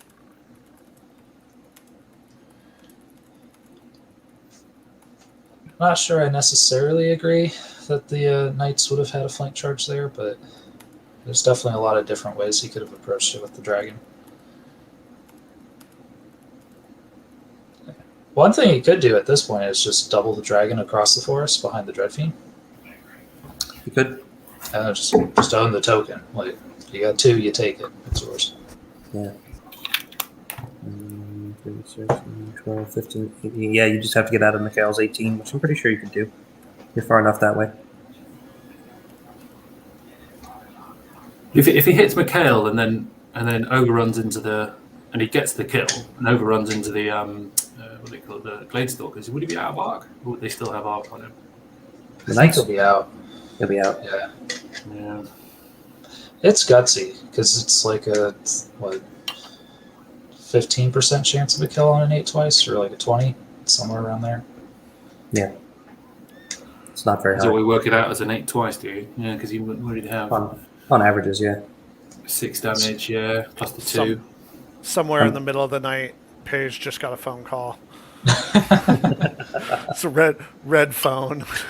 The UB Dice phone rings, and he's like, "Yes, I'm needed." Jesse's saying it's like an 18% chance. I think that sounds about right for 8s twice. Yeah. Maybe that's the service that you should have, shouldn't it? And you just somebody set it up so if I roll 20 dice needing 3s and then the damage will need 2s, what are the percentage chance of getting 10 damage? Don't tell me the odds. Yeah. Yeah. There's like 3 or 4 different like Kings of War chance calculator apps at this point that you can use to tell you. Yeah, I never have them loaded up when you need them, though, do you? You know, You even don't. then, you're right. You don't. I've got I one. think it's probably considered pretty rude to load it up while you're playing a real game, too. Like, Yeah. "Here, it's my turn. Let me go fiddle on my phone for 3 minutes. Okay, I'll take this charge. Right. I've got one. I mean- It's called my gut. I ask it. It sometimes gives me the right answer. What But I you will play say orcs. something. So your gut basically just says charge, right? Usually, and that's why I play the armies I do. No, what I will say, something really interesting I observed is I played Eric Trowbridge at a Adepticon a few years back. It was my first sort of Kings of War GT, like actual GT, and we start our game. He takes my list and he sits there for about 2 minutes and he writes down my entire list next to it, the expected damage on a unhindered and hindered charge. He just like took 2 minutes at the beginning of the game, went pop, pop, pop, pop, pop, all the way down my list. So then during the game, he could just reference that, like, oh, can I take a charge from this? And he would just look down. Can I take a charge from 2 of those? And he would just sort of look down, hindered and unhindered. Now, there's other things that can change that, pain chance, other spells now, blah, blah, blah. But it Sure. did seem to me to be like, oh, that's why he wins games of Kings of War. Like, stuff like that. I can see that. So, Pro Did he tip from a feel U.S. comfortable? master: show your work. Show your work. You turn around and go, could you just fill that on my list as well, so I know what my unit's doing? That'd be really good.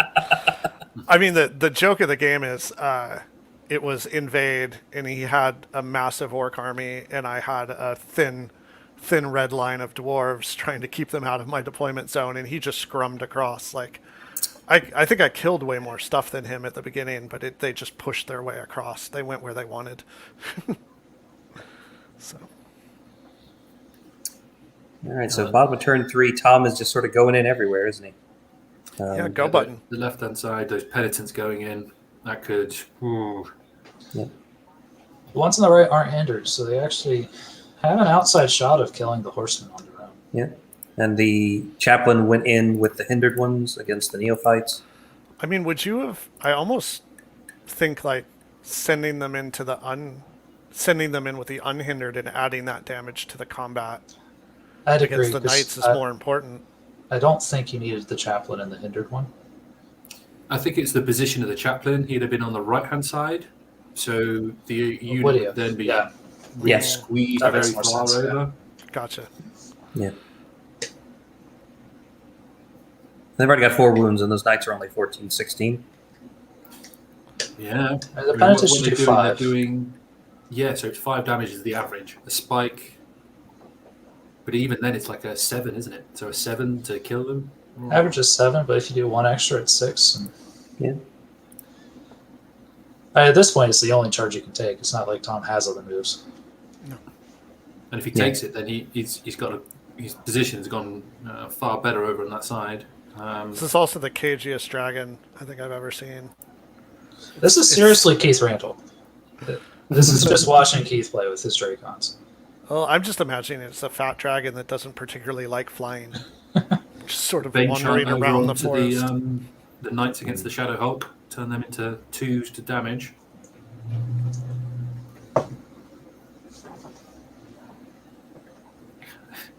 Chaplain Augustus showing that he doesn't just beat up assassins, he also pain chants.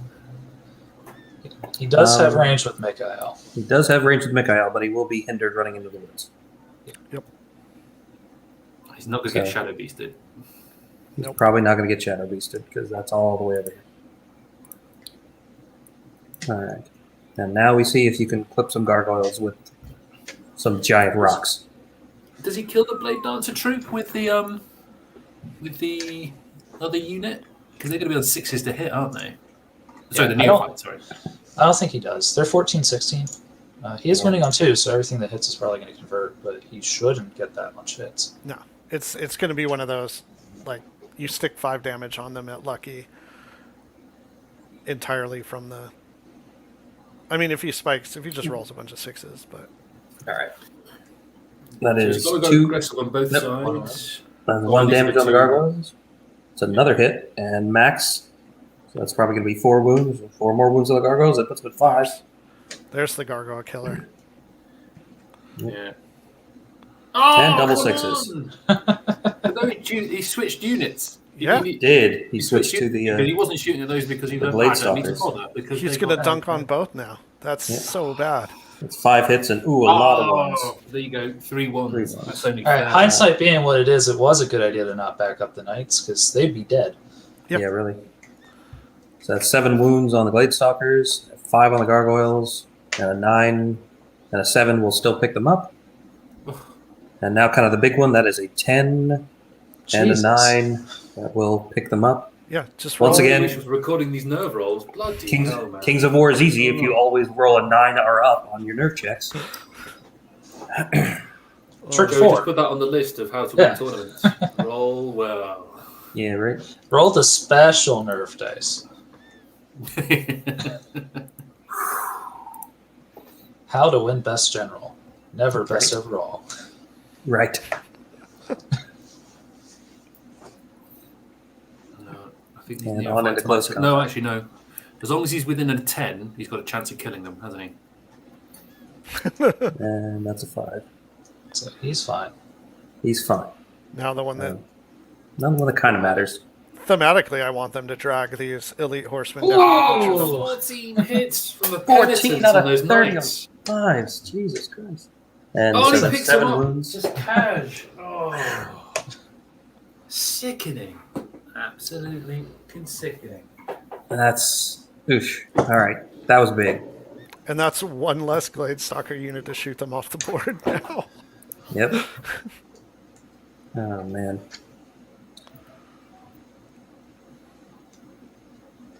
Well, I mean, it was a decent shot at getting them anyway. It was a decent shot. Yeah, but yeah. He just And made that look easy. Yeah. I mean, we didn't talk a ton about the armies at the beginning.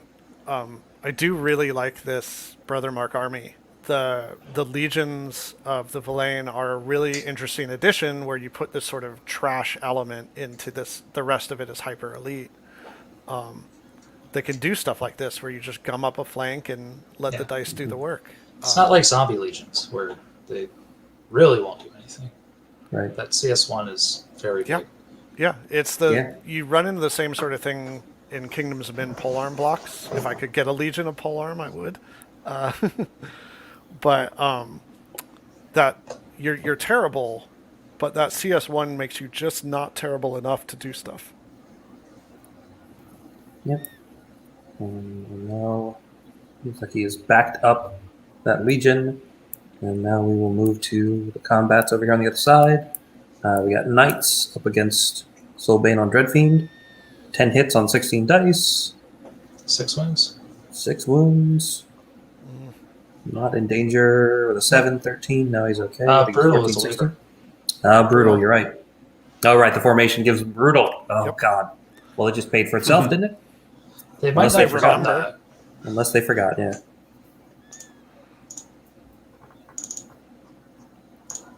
Knights still hitting on 3s. They are Bane chanted.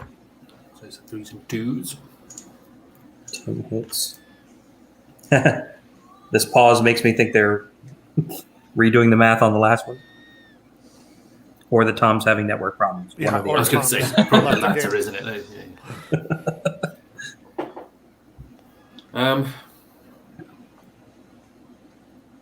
Just those penitents killing the knights has really kind of switched the game as well, hasn't it? Because there you There go, it Tom goes. Robinson dropped Yeah. out. He hadn't realised he had done, but he had. Because I mean, over on the left-hand side, he's going to be throwing those impalers all the way down the flank to try and take one token. He kind of He's has just to. not going to be able to get the other one, That's is he? funny. That's the thing. He can't get the other one.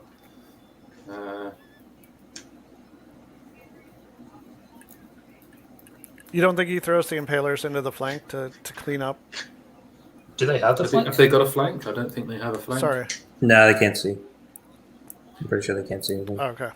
Gotcha. Thomas kept him so that he had the option to dive straight down onto the token. Yeah. Yeah.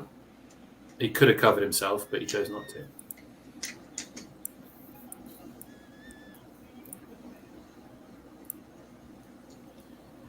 Alright. If he could take out this Shadow Hulk in one go, like he has done to everything fucking else, then he's got it. That would be really incredible. Even if he gets every wound here, it's a 9 twice. Okay, so then Or an 8 guaranteed twice. then, isn't it? Yeah, Right, yeah. You know, That 18% chance is going to happen. 18% of the time is all the time.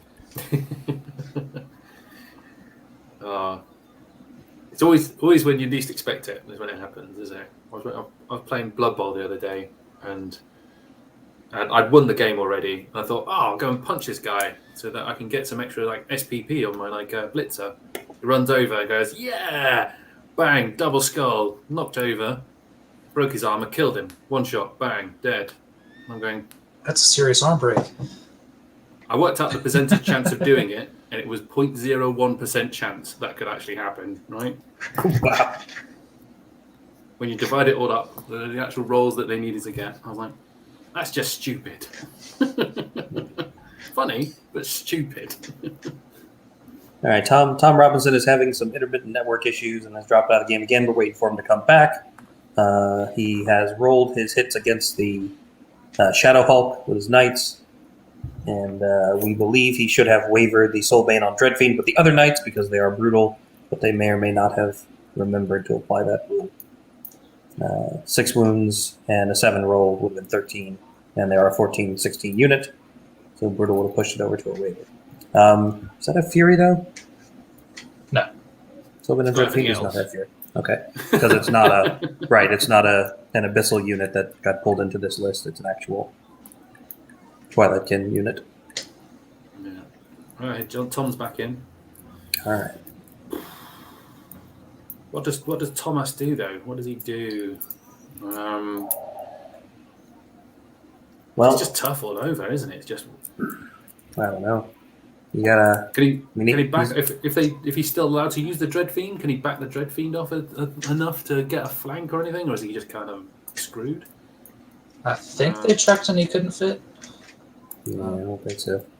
He can send these Knights into the Knights, and if the Shadow Hulk is still alive, it can countercharge. We can double up there, and he can throw Mikael into the Dragon. So he only did 6 wounds there. I'm assuming he's going to keep the first one. Yeah. So the Shadow Hulk can't die unless he boxes twice. Okay. Yeah, unless he does that. Don't you threaten me with a good time. Yeah, that's it. I was going to say that's another thing you should add to the list. If you don't like your first dice roll, roll it again. That's how you do it again. Right? That's called Twitch. He's a raccoon. You You need to roll more dice, man. Yeah. If you weren't having clock problems already, roll another 60 dice again. That should bring us to the end of Tom's turn 3. Both these guys are in the 20-minute range on their clocks. So they have spent a lot of time thinking, but that was a really big turn for Tom Robinson. It was massive.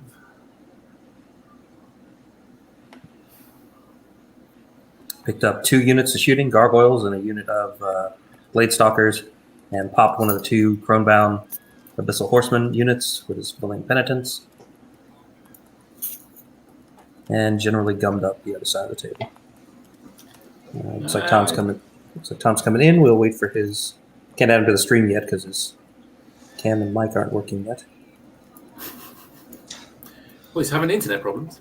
Well, here we go. Let's try and add him. There we go. I always thought your camera was black and white then, so we had to do it, right? You know, you've regressed about 30, 40 years. Yeah, well, it's because my internet's not working for a while, but I'm not hotspotting off my phone. So you're on like several levels of internet bullshit down the line now. I've had to do that on one of these streams. I've actually run an entire stream off the back of my phone because there's no internet in the house. Anyway, sorry. Anyway, so that was a pretty big turn, huh? Yeah, it was. It was very big. Yeah. I can't really complain with how any of that went. I got a waiver on the Dreadfiend. I didn't expect to pick the Horseman up. I was expecting to waver the other elves, but the Horsemen are more important, so I'll take that any day. I was considering just going for it and putting the dragon into Mikael and saying, come at me. But I wasted, because I was that sick of the internet, I just threw my Hexcaster into Lathael and turned earlier just to pin him, rather than what I wanted to do in hindsight when I wasn't sick of life, was to put the Hexcaster further back and just hex the Wizard Crown girl so she can't move and cast, so it just keeps her out. And then obviously she can't do anything about Mikael, because if she does that, she'll get picked up in turn. Or Mikael gets one good turn off with that, and then after that he gets picked up by the Forgat or whatever. Yeah. And so you guys did remember Brutal on the Knights, so you know the Soulbane on Dreadfiend is wavered, Yes. I think you said. Yeah. Okay, good. Yeah. You guys didn't move a marker or anything over, so we were wondering whether or not you guys had remembered that. I've remembered the entire reason I brought the thing, so. Great. All right, so he's double charging you over there. So what are your thoughts about how the rest of this game is going to go? Which tokens are you trying to get to and burn? Or are you just going to play for the middle? Yeah, I'm going to kill all 3 of those units on the right side probably next turn. Or at least they'll be dying this turn or the turn after. Mikhail can't do all that much about it, and he's going to lose the left side. He's only got one scoring unit on the left side, which is fine. I might lose the order of the lanes, but there's not much we can really do about that at the moment. But I'm going to have a winning trade in scoring units, which is probably what's going to do the game for me, so that's fine. Okay, great. We got any other questions for Tom? I'll go into now. I'll take what you got. Yeah, that sounds good. All right. Maybe you'll stop rolling 9s and 10s for nerves. No. Yeah. 6 snake eyes next turn, every combat. Those Villain Oranges have been great. I know that last game they were like turn 3 and I've got 1 hit. I'm hitting on 5s every single turn. So this time I'm like, yeah, sweet. I don't care about stuff. All right, great. Thanks, Tom. Well, let's get back to your game, and we'll see you back here when you guys are done. Hopefully you will see me. Yeah. Yes, black and white with a flat cap.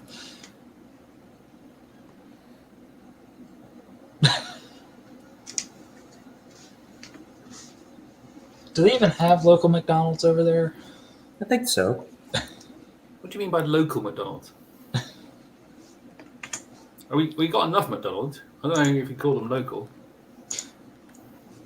They have local McDonald's, but they're not the American chain. It's like actual Scottish people named McDonald that have moved into the area, Yeah, and they're it's all they live haggis there now. burgers. Yeah, haggis burgers. That's all we eat.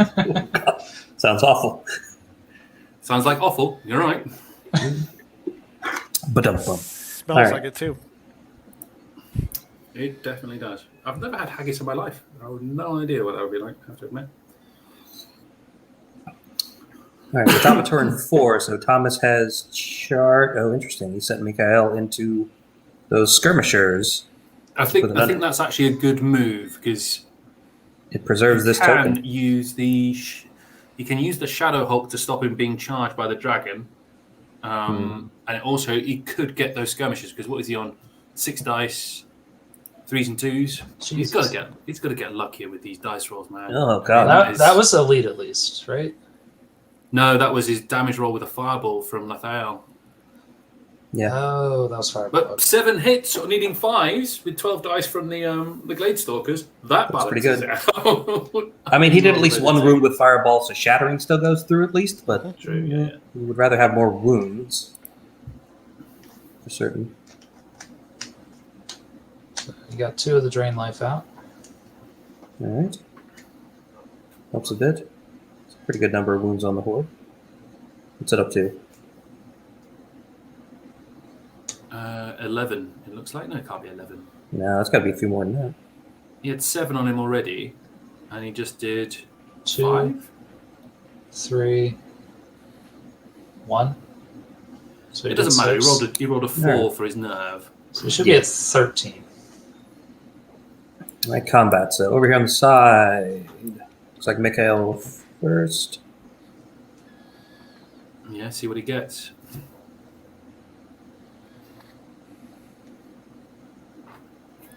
I mean, He's winning on. he's got a lead hitting as well, hasn't he? Is that right? Yeah, threes with a lead, and then what? 2s to wound probably. Then Yeah, 2. 3 Fresh and two. 2s. Yeah, and he's Yeah. got his dread. So Yeah.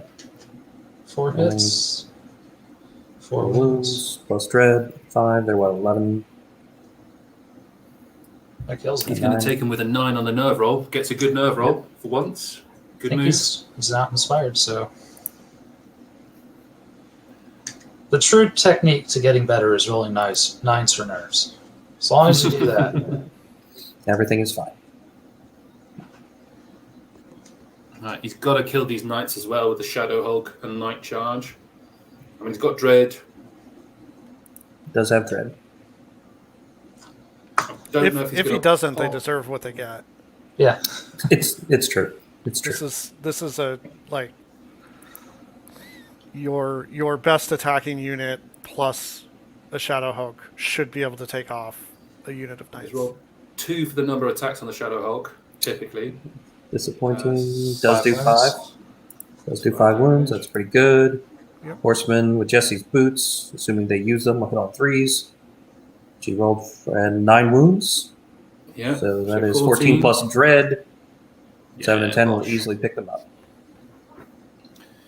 All right. But now he's got to turn the knights so that those paladins are in the front. I'm going to be interested if he just leaves the knights and then pivots the Shadowhawk to face the knights and cover the Shadowhawk so they can't be charged. Got you. So you can only take one unit rather than both. Right. Have the paladin knights on the right, have they got an option to be able to back up at all? I don't think an inch would get them enough. They wouldn't have the arc to hit Mikael. No. Mikael's going to be protected by the Shadowhawk. What's the Shadowhawk offering to the dragon at the moment? Front. Is there any way he can protect it from the dragon going in? He can have it face the same direction as the knights. It wouldn't be looking at the knights attacking the Dreadfiend, but it would look at whatever attacks the knights. So assuming he's going to suicide the Knight Regiment, he can keep it. It looks like he's going to go for both. He's just going to leave it. Okay. He's going to let the dragon attack him, yep. Yeah.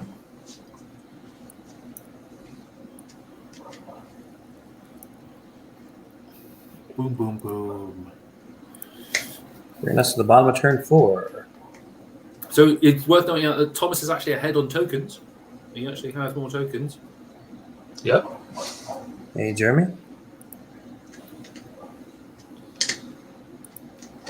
Is the dragon in on the Glade Stalkers? Interesting. He can see 3, 6, Out of range. 12, 15, but he's out of range. Yep. It's a good call. Always look outside the box. So would you guys double into the knights to make sure they die? I think so. Because that I for don't me think the is dragon could take the Shadowhawk because he can, he's going to be doing Aura of Death, 3s and 2s, isn't it? Yeah. I think Plus the the boots. dragon can kill the Shadowhawk. I don't think the Horde in the front kills the knights. No. because for part of it for me is, and this might be wrong, but like once those knights are gone, that side of the table there's nothing left that can deal with a horde of infantry just chewing you up sort of one by one. I feel like. How was he able to do that? Hang on. How was Tom able to do that? It's just charge the paladin. He wouldn't have had room to pivot. And he wouldn't have room to pivot unless he's obviously Oh, what he's done is sidestepped. sidestepped, so he's foregoing charging the penitents. Oh, sorry, the neophytes with that unit. Got you. Yeah. I don't think he's going to commit to that. No, he was just saying. He was just seeing, so he's going to go in there. And this is unfortunate because now the Crone with Host Shadow Beast is getting charged by this board. So we're not going to be seeing a Host Shadow Beast roll on Mikael this game. Despite the fact that they're like 30 inches apart from each other as well. There's that, yeah. There was still a chance that it could beat feet over there and in turn 6 roll a big one. So the two penitent hordes seem to have come out on top at the moment. Impalers are going to struggle to get in, aren't they? They might be able to skirt around one of them. You just kind of have to hope that Legion sticks around or misses his combat one more turn.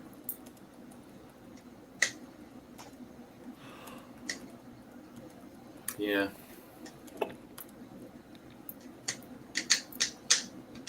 Sixes to hit can always happen, can't it? But then it might not be inspired as well if that Crone. Summoner Crone goes down. Although she's 11-13, I mean, although it's going to be 5s and 3s. He's going to do 7-8 wins on UB. Good chance of killing it. On UB, right. And then he rolls an 11 and a 12, and she's dead anyway. Yeah. Yeah. So he is going for the greedier trade.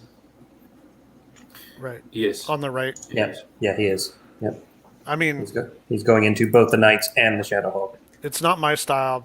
For these types of situations, I just think it could totally work. He rolls well, picks them both up. Who cares? And the knights aren't as huge a threat on the counter charge as they are on the original charge. But Yeah. I just think if you make sure the knights are dead, there's nothing over there that can really deal with a horde and a dragon. Tom first of all, even a 5 with the siege artillery shooting at the glade stalkers. That's 6 shots all missing. He bragged about it. That was his problem. And there's Bane Chant on somebody. Figure the That's gonna be horde. on Yeah. those guys, The yeah. horde, yeah. Yeah. And I mean, Mikhail against a dragon without Host Shadow Beast is still pretty good, but he's not going to one-shot it without Host Shadow Beast, I don't think. No, and a stacked turn of Cloak of Death. Now that's a really bad roll for Penitence. It's still 6 wins, but But yeah, I just think didn't get him. It's a 9. Yeah, so it's alive.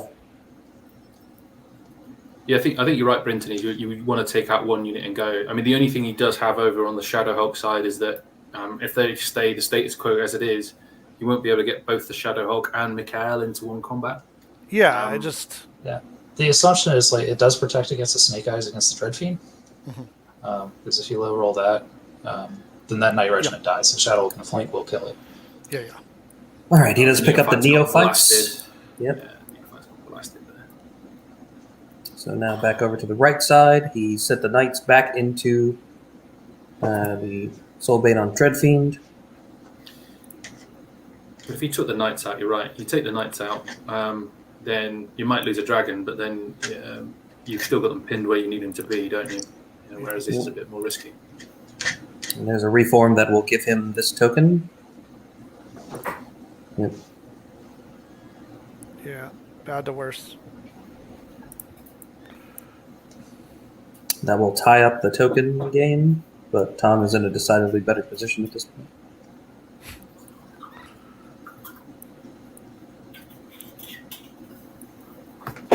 Yeah. I guess he's got to... Thomas has got to hope that Dreadfiend survive. If the Dreadfiend can survive, he might be okay. Yeah, I know. He's already got 7 wounds on him, and those Knights are not disordered because they wavered it last time, so they throw that all the So time. they're still hitting it at full flavor. Right. This is Still not the 3s and 3s, yeah. this is not the Diet Knights No, with that's Brutal 11 hits. and Cloak of Death. That is 11 wounds. The dice are on your side. They're on your side. Yeah, Yeah. And even his nerve rolls were low. They were at 4 and And 3. that's just Didn't matter. teasing. That's That so when you is- run the dice at the end and you're like, look, I didn't roll that good on nerve. Yeah, Yeah. it was that's average. When it doesn't Right. matter anymore. Yeah. Right, when they're already on snakes, so roll all the 3s you want. At that point, it's just rude, right? Dragon What's first. more rude, when you need snakes and you roll boxcars, or when you need snakes and you roll 3s? 3s.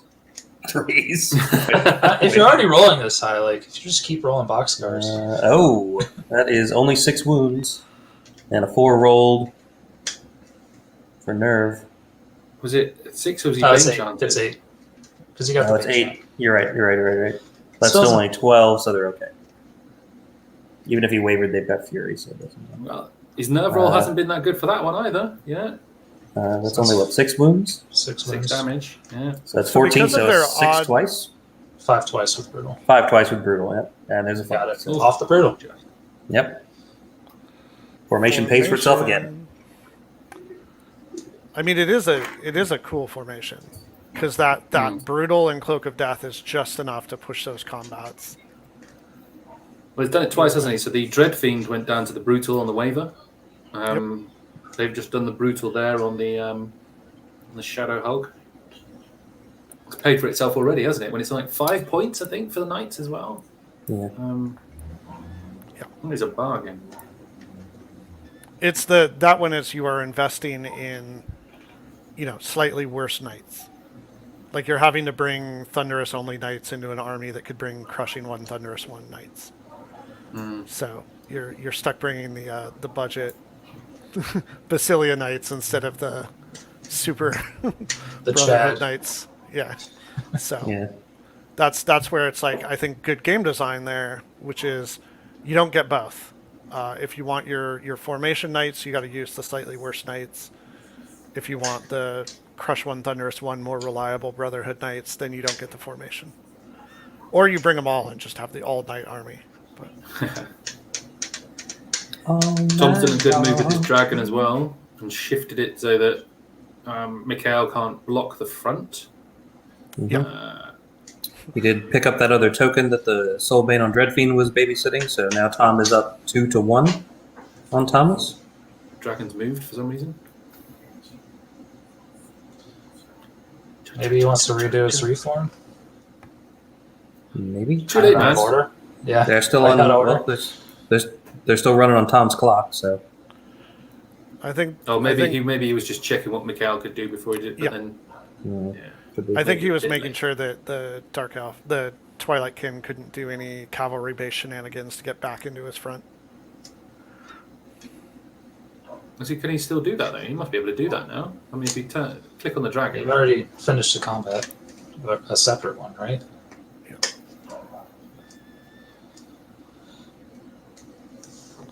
Lonely glade stalkers on a hill, yeah.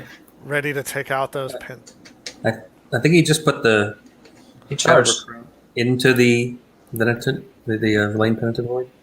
He might as well block it up. He just wants to stop them getting to the middle now. That's all he wants them to do. Yeah.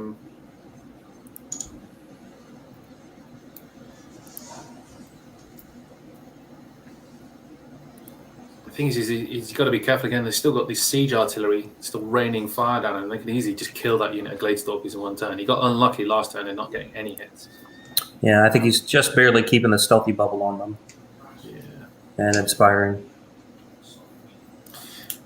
This is tough for Thomas, though. This is tough. Yeah. So the moment Tom's up by one token. Yeah, I mean, if he can shoot the lanes off the board and run these impalers over next turn, he can get to this one. He can pick up one more. He can't do it next turn though. Look, if you look at where his position is at the moment, he can't do it from there. Yeah, he can't get far enough. He can go straight forward to 12, and that's gonna be more than 3. Yeah.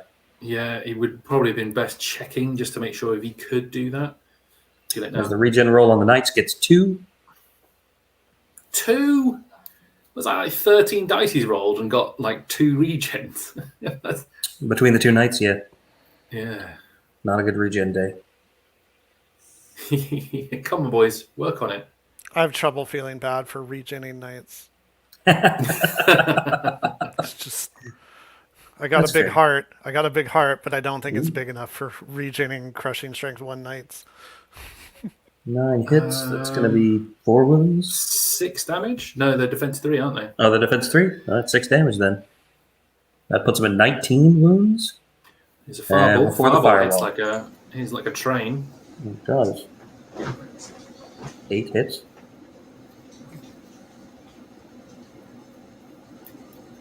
Yeah.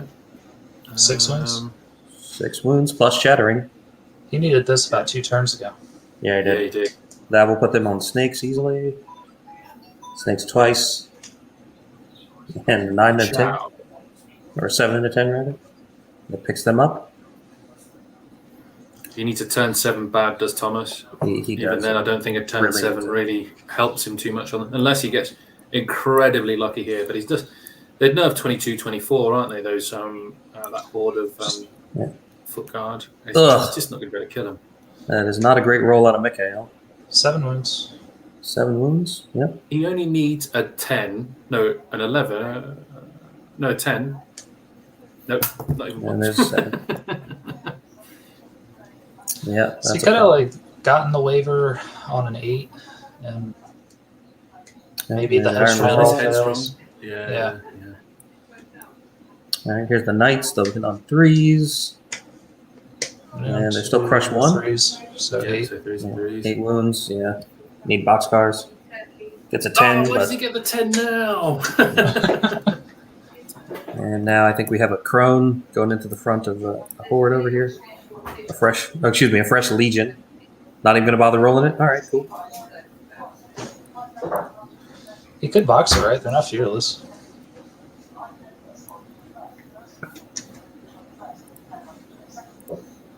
Bottom of turn 5.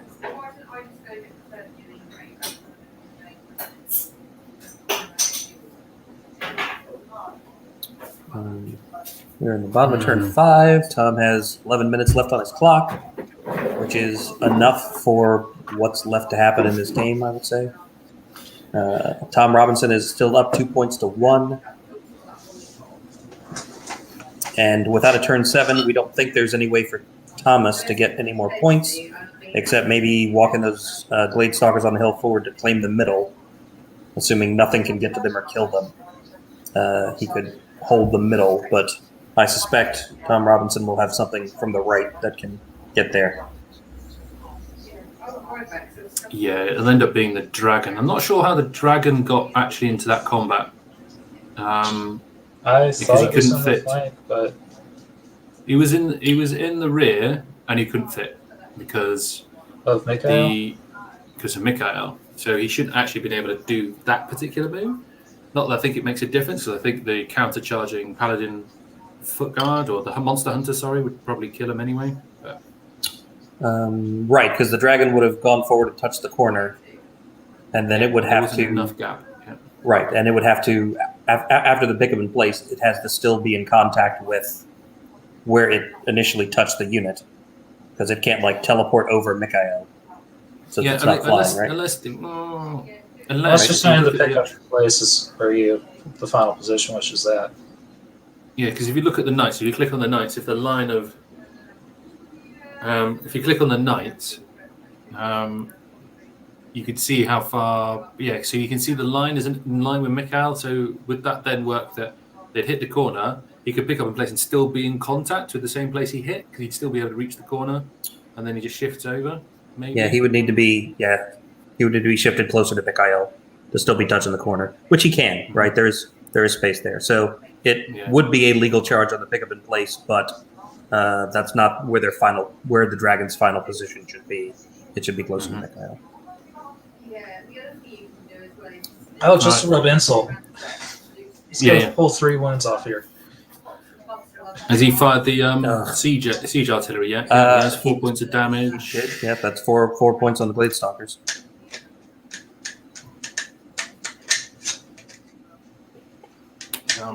Thomas is basically hoping for a shed load of double ones, which I think he's probably due, let's be honest. But yeah.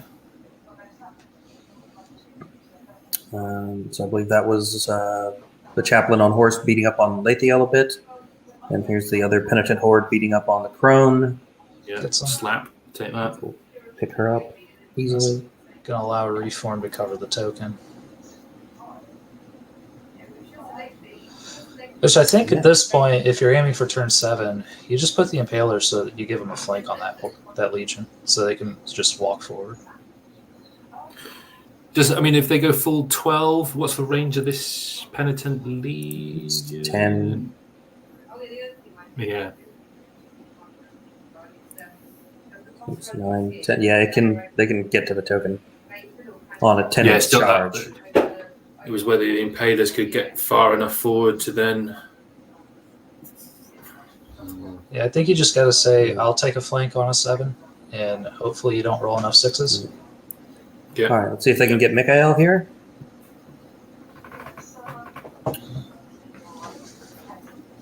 He's still moving the horde around. 3s and 3s with brutal. 3s and 3s with brutal. Nope. Still fiddling. Okay, now. Yeah, without Host Shadow Beast in position, Mikhail is not as potent as I would have expected him to be. 8 twice, or sorry, 7 twice after brutal. 7 twice after brutal. There's a 6. Yay, he missed one. He lives. He has dash 16, so he gets to do whatever he wants next turn. And here's the dragon in the rear. He's forgot his blade of slashing. That's so important. Pachow.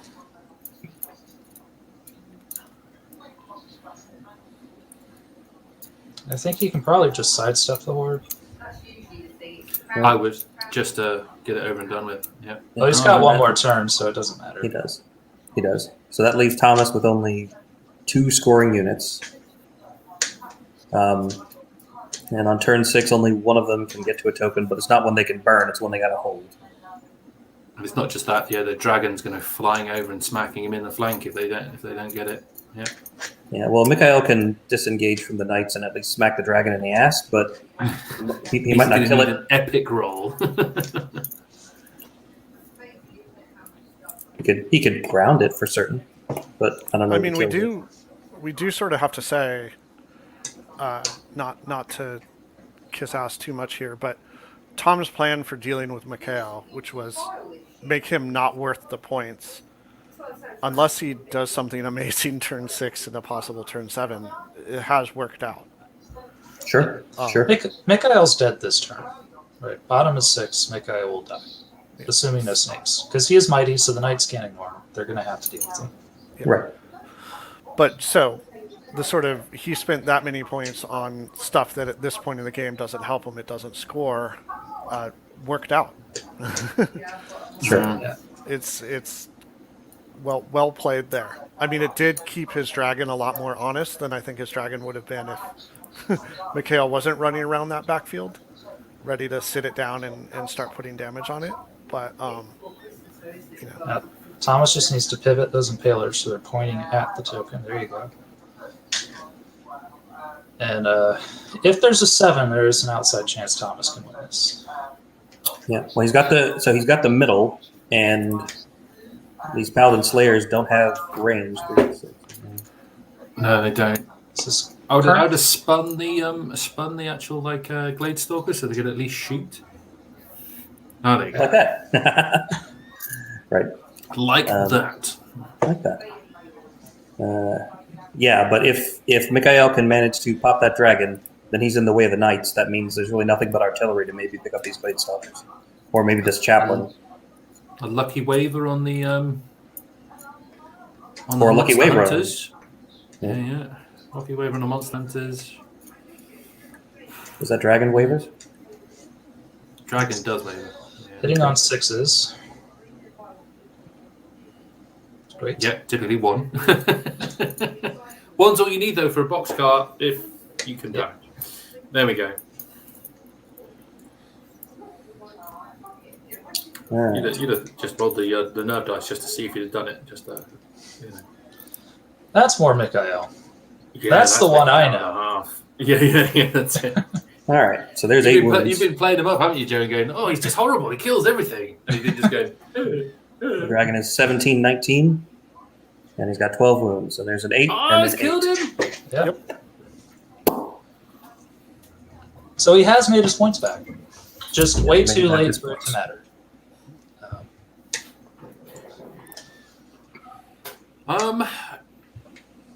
So the foot guard have to take that token, don't they? They do. So right now it's tied. So a turn 7. If Mikhail survives this night charge, if it's due a double 1, he is due a double 1.5. All the nines and up Tom has been rolling. Then yeah, he definitely deserves a snake break somewhere. Here comes Lethiel. Good old one. No, she's got 4 attacks, hasn't she? Jeez. Well, she's going to miss with every single one. Yeah, maybe. Okay, now.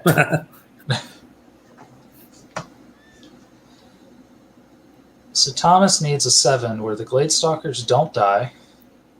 The Impalers don't die here, so they can go take the token. Yep. And Mikhail doesn't die. And then it goes to attrition. Right. And Mikhail doesn't die and somehow kills either a horde or the knights. Well, it goes to a tie. It would be attrition. If he keeps the middle and takes that token, then he... Oh, no, he doesn't, because he's going to take the other token with a foot guard, isn't he? So then it will go to another turn. Tom Robinson had some very nice nerve rolls in the first few turns. Yeah, there was about a 2-turn stretch where he couldn't roll less than a 9 on nerve. Yeah. And got a lot of hits with his catapults. Yeah. But Tom's just guaranteed the win by throwing down the chaplain and just Not- throwing him into the way of the. Why? But it's going to be even harder now. Is he from the chaplain to the token? Is there 9 inches from the chaplain to the token? I don't think there The is. chaplain is there? mighty? No, because as soon as you're disordered from the combat, he won't. Yeah. He will. You can't be go through him. effectively. Yeah. Yeah, that's right. Well, that's assuming that the penitents do a wound. There's another 3 damage from the siege Jesus. engines or siege artillery. Add another 1. And they are stealthy. I want to Yes, emphasize they're on that. 6s These to light hit, strikers yeah. are stealthy. Yeah, he's still hitting on 6s. Yeah. Yeah, he's just hit- been lobbing rocks at a cloud and hitting things. I think Area they're effect, fine isn't though. it? 12. I think yeah, that- yeah, I think they're so. all right. Yeah, yeah. All right. Oh no, 13. 13. It's still They're fine. 14, 14, 16. 16. Yeah, they're 14-16. So they're okay. Gold. So he's going to have 1 clean shot into that horde if there's a 7. And a fireball as well. Will you get a fireball? If he can get the range, yeah. But then But that just was- to roll instant injury, 5 Right. heal gets you 5 5 heal. damage back. Yeah. Picked up all 5. 16 here's 6s. hits. You mean 3s? 12 wounds? That's a little above average. A little bit of average. 10 is the average, isn't it? 10. Yeah, should do 6 wounds, not 12. And that, 5 wounds on Mikhail. Kills him, kills him. Still gets him. Okay. So it's going to be a win for Tom here now. Yeah. The window just closed. Yep. And that And no is 7. the end. All right. So that kind of spun on the horseman going down, wasn't it? Over on the left-hand side against the penitents. Yeah, if the horsemen live there, they take that token. Because the Penitent Legion with 7 wounds on, the horsemen probably kill them on the counter, and then they get that token for free. Yeah, and he probably had enough drain life and regen to probably put them back into a decent, healthy position, didn't they? Right, because he had just gotten 14 drain life over there, he just didn't have the turn to do it. Yeah. Yep. All right. And it kind of went the way we expected on the right-hand side, I think, once you start to throw the dragon around. Yeah. I mean, if there's any Yeah. kind of argument or thing that you may done wrong is just not necessarily having the summoner crone over there to shadow beast. Oh. How did that feel, buddy? That was a bit tough. A couple of those Yeah, it arrows was Tom tough. was throwing at you was Yeah, just... all the times I was trying to put in that stealth aura, I was rolling 6s, it's the 5s, popping in its left and right. It is shooting. Assassin getting wavered and then killed.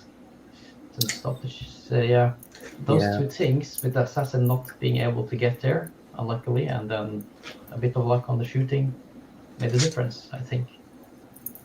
So I think it was lucky on the Abyssal Horseman as well. The Abyssal Horseman Yep. on Didn't the left-hand regen, side, I think that didn't was... drain That life. was Got Yeah. popped. Yep. yeah, it was really good. The penitents are one of those things, aren't they? They're hard, they're not reliable to hit, but when they do, they can just get, a lucky dice roll, 30 dice, We did it all. You did it all game though, I think, unfortunately. Yeah. Well, I did play really well as well, of course, but I think I played fairly well against as well, so it was down to the dice.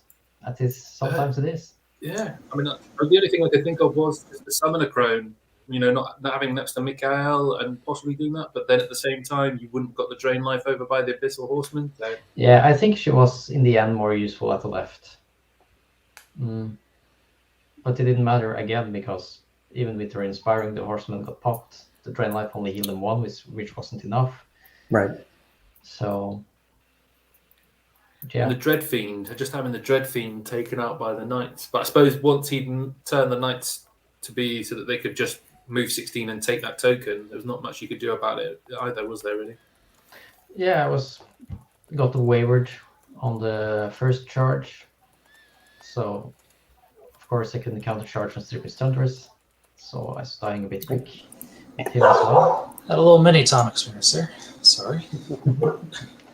So, yeah. So not sure if Tom is going to make it back or not. He's been having internet No, problems. I don't think so. Okay. He has too much issues with his connection. Unfortunately, That's so I drop out of the game all the time. Okay, that's fair. So, but at least we managed to pull through in the end and get to finish our game. Yeah, there was one point. Yeah. Yep. I think there was. I think it was turn 2 where I think Tom took about 20 minutes on his turn. I thought you probably ruffled him. I think at that point in time. Another 10 minutes paused. Yeah. Between so many breaks. I did have one question, Thomas, about your turn 2. You moved the Dreadfiend guy into charge range. I was kind of curious why you were baiting into that. I wanted to make sure that he can just move 16 up and then be in range of the token.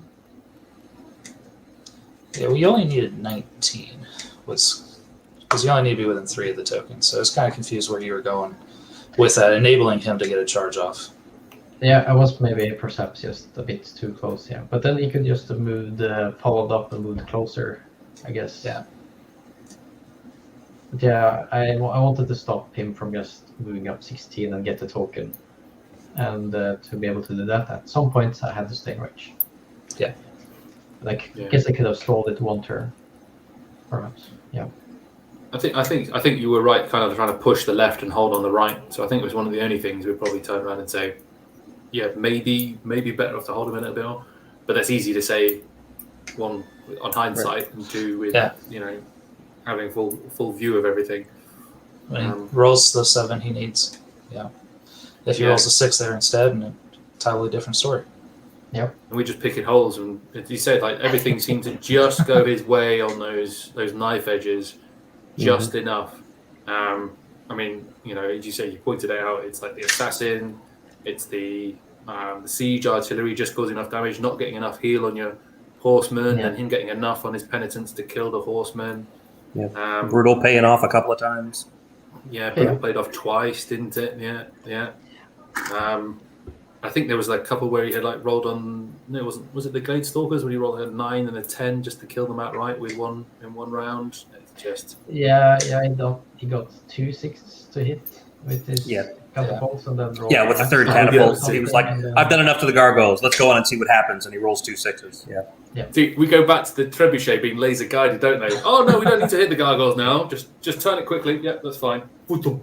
The trebuchet is not laser guided. The rocks are laser guided. They're actually missiles, painted like rocks. The heat seeking is essentially what you're saying. Right? Yeah. There's got to be some magic out there that allows you to do it. Yeah, you're probably right. Well, the good news for me or Paige is he rolled this game. So ideally in the finals, it's going to be the opposite. Yeah. So at least I'm glad that I was able to give him a bit of a match. Made him think a couple of times, because last time I played him I was totally crushed. So this is still, I feel like, sort of a win to at least give all about one of the best players in the world a challenge. Yeah. You killed the dragon. I killed the dragon, even without those shadow beasts. Yeah. Mikko gets his points back every time. That's right. Yeah, every time, guaranteed. Joey's been constantly selling him up all game, and he just smashed my army into pieces. And he was half waiting for you just to do something with him. Yeah. If he had just get in there and kill everything. Yeah, that's it. Joey would have looked like a fool. No. But yeah, I think you're right. I mean, it's very easy playing like something like Tom. Just everything goes out the window, and you make huge mistakes all over the place. So keeping your concentration, especially on a big game like this, you have to take your hats off to yourself. Yeah. Thanks. Yeah. No, I think it was a well played game by both. It was fun to watch.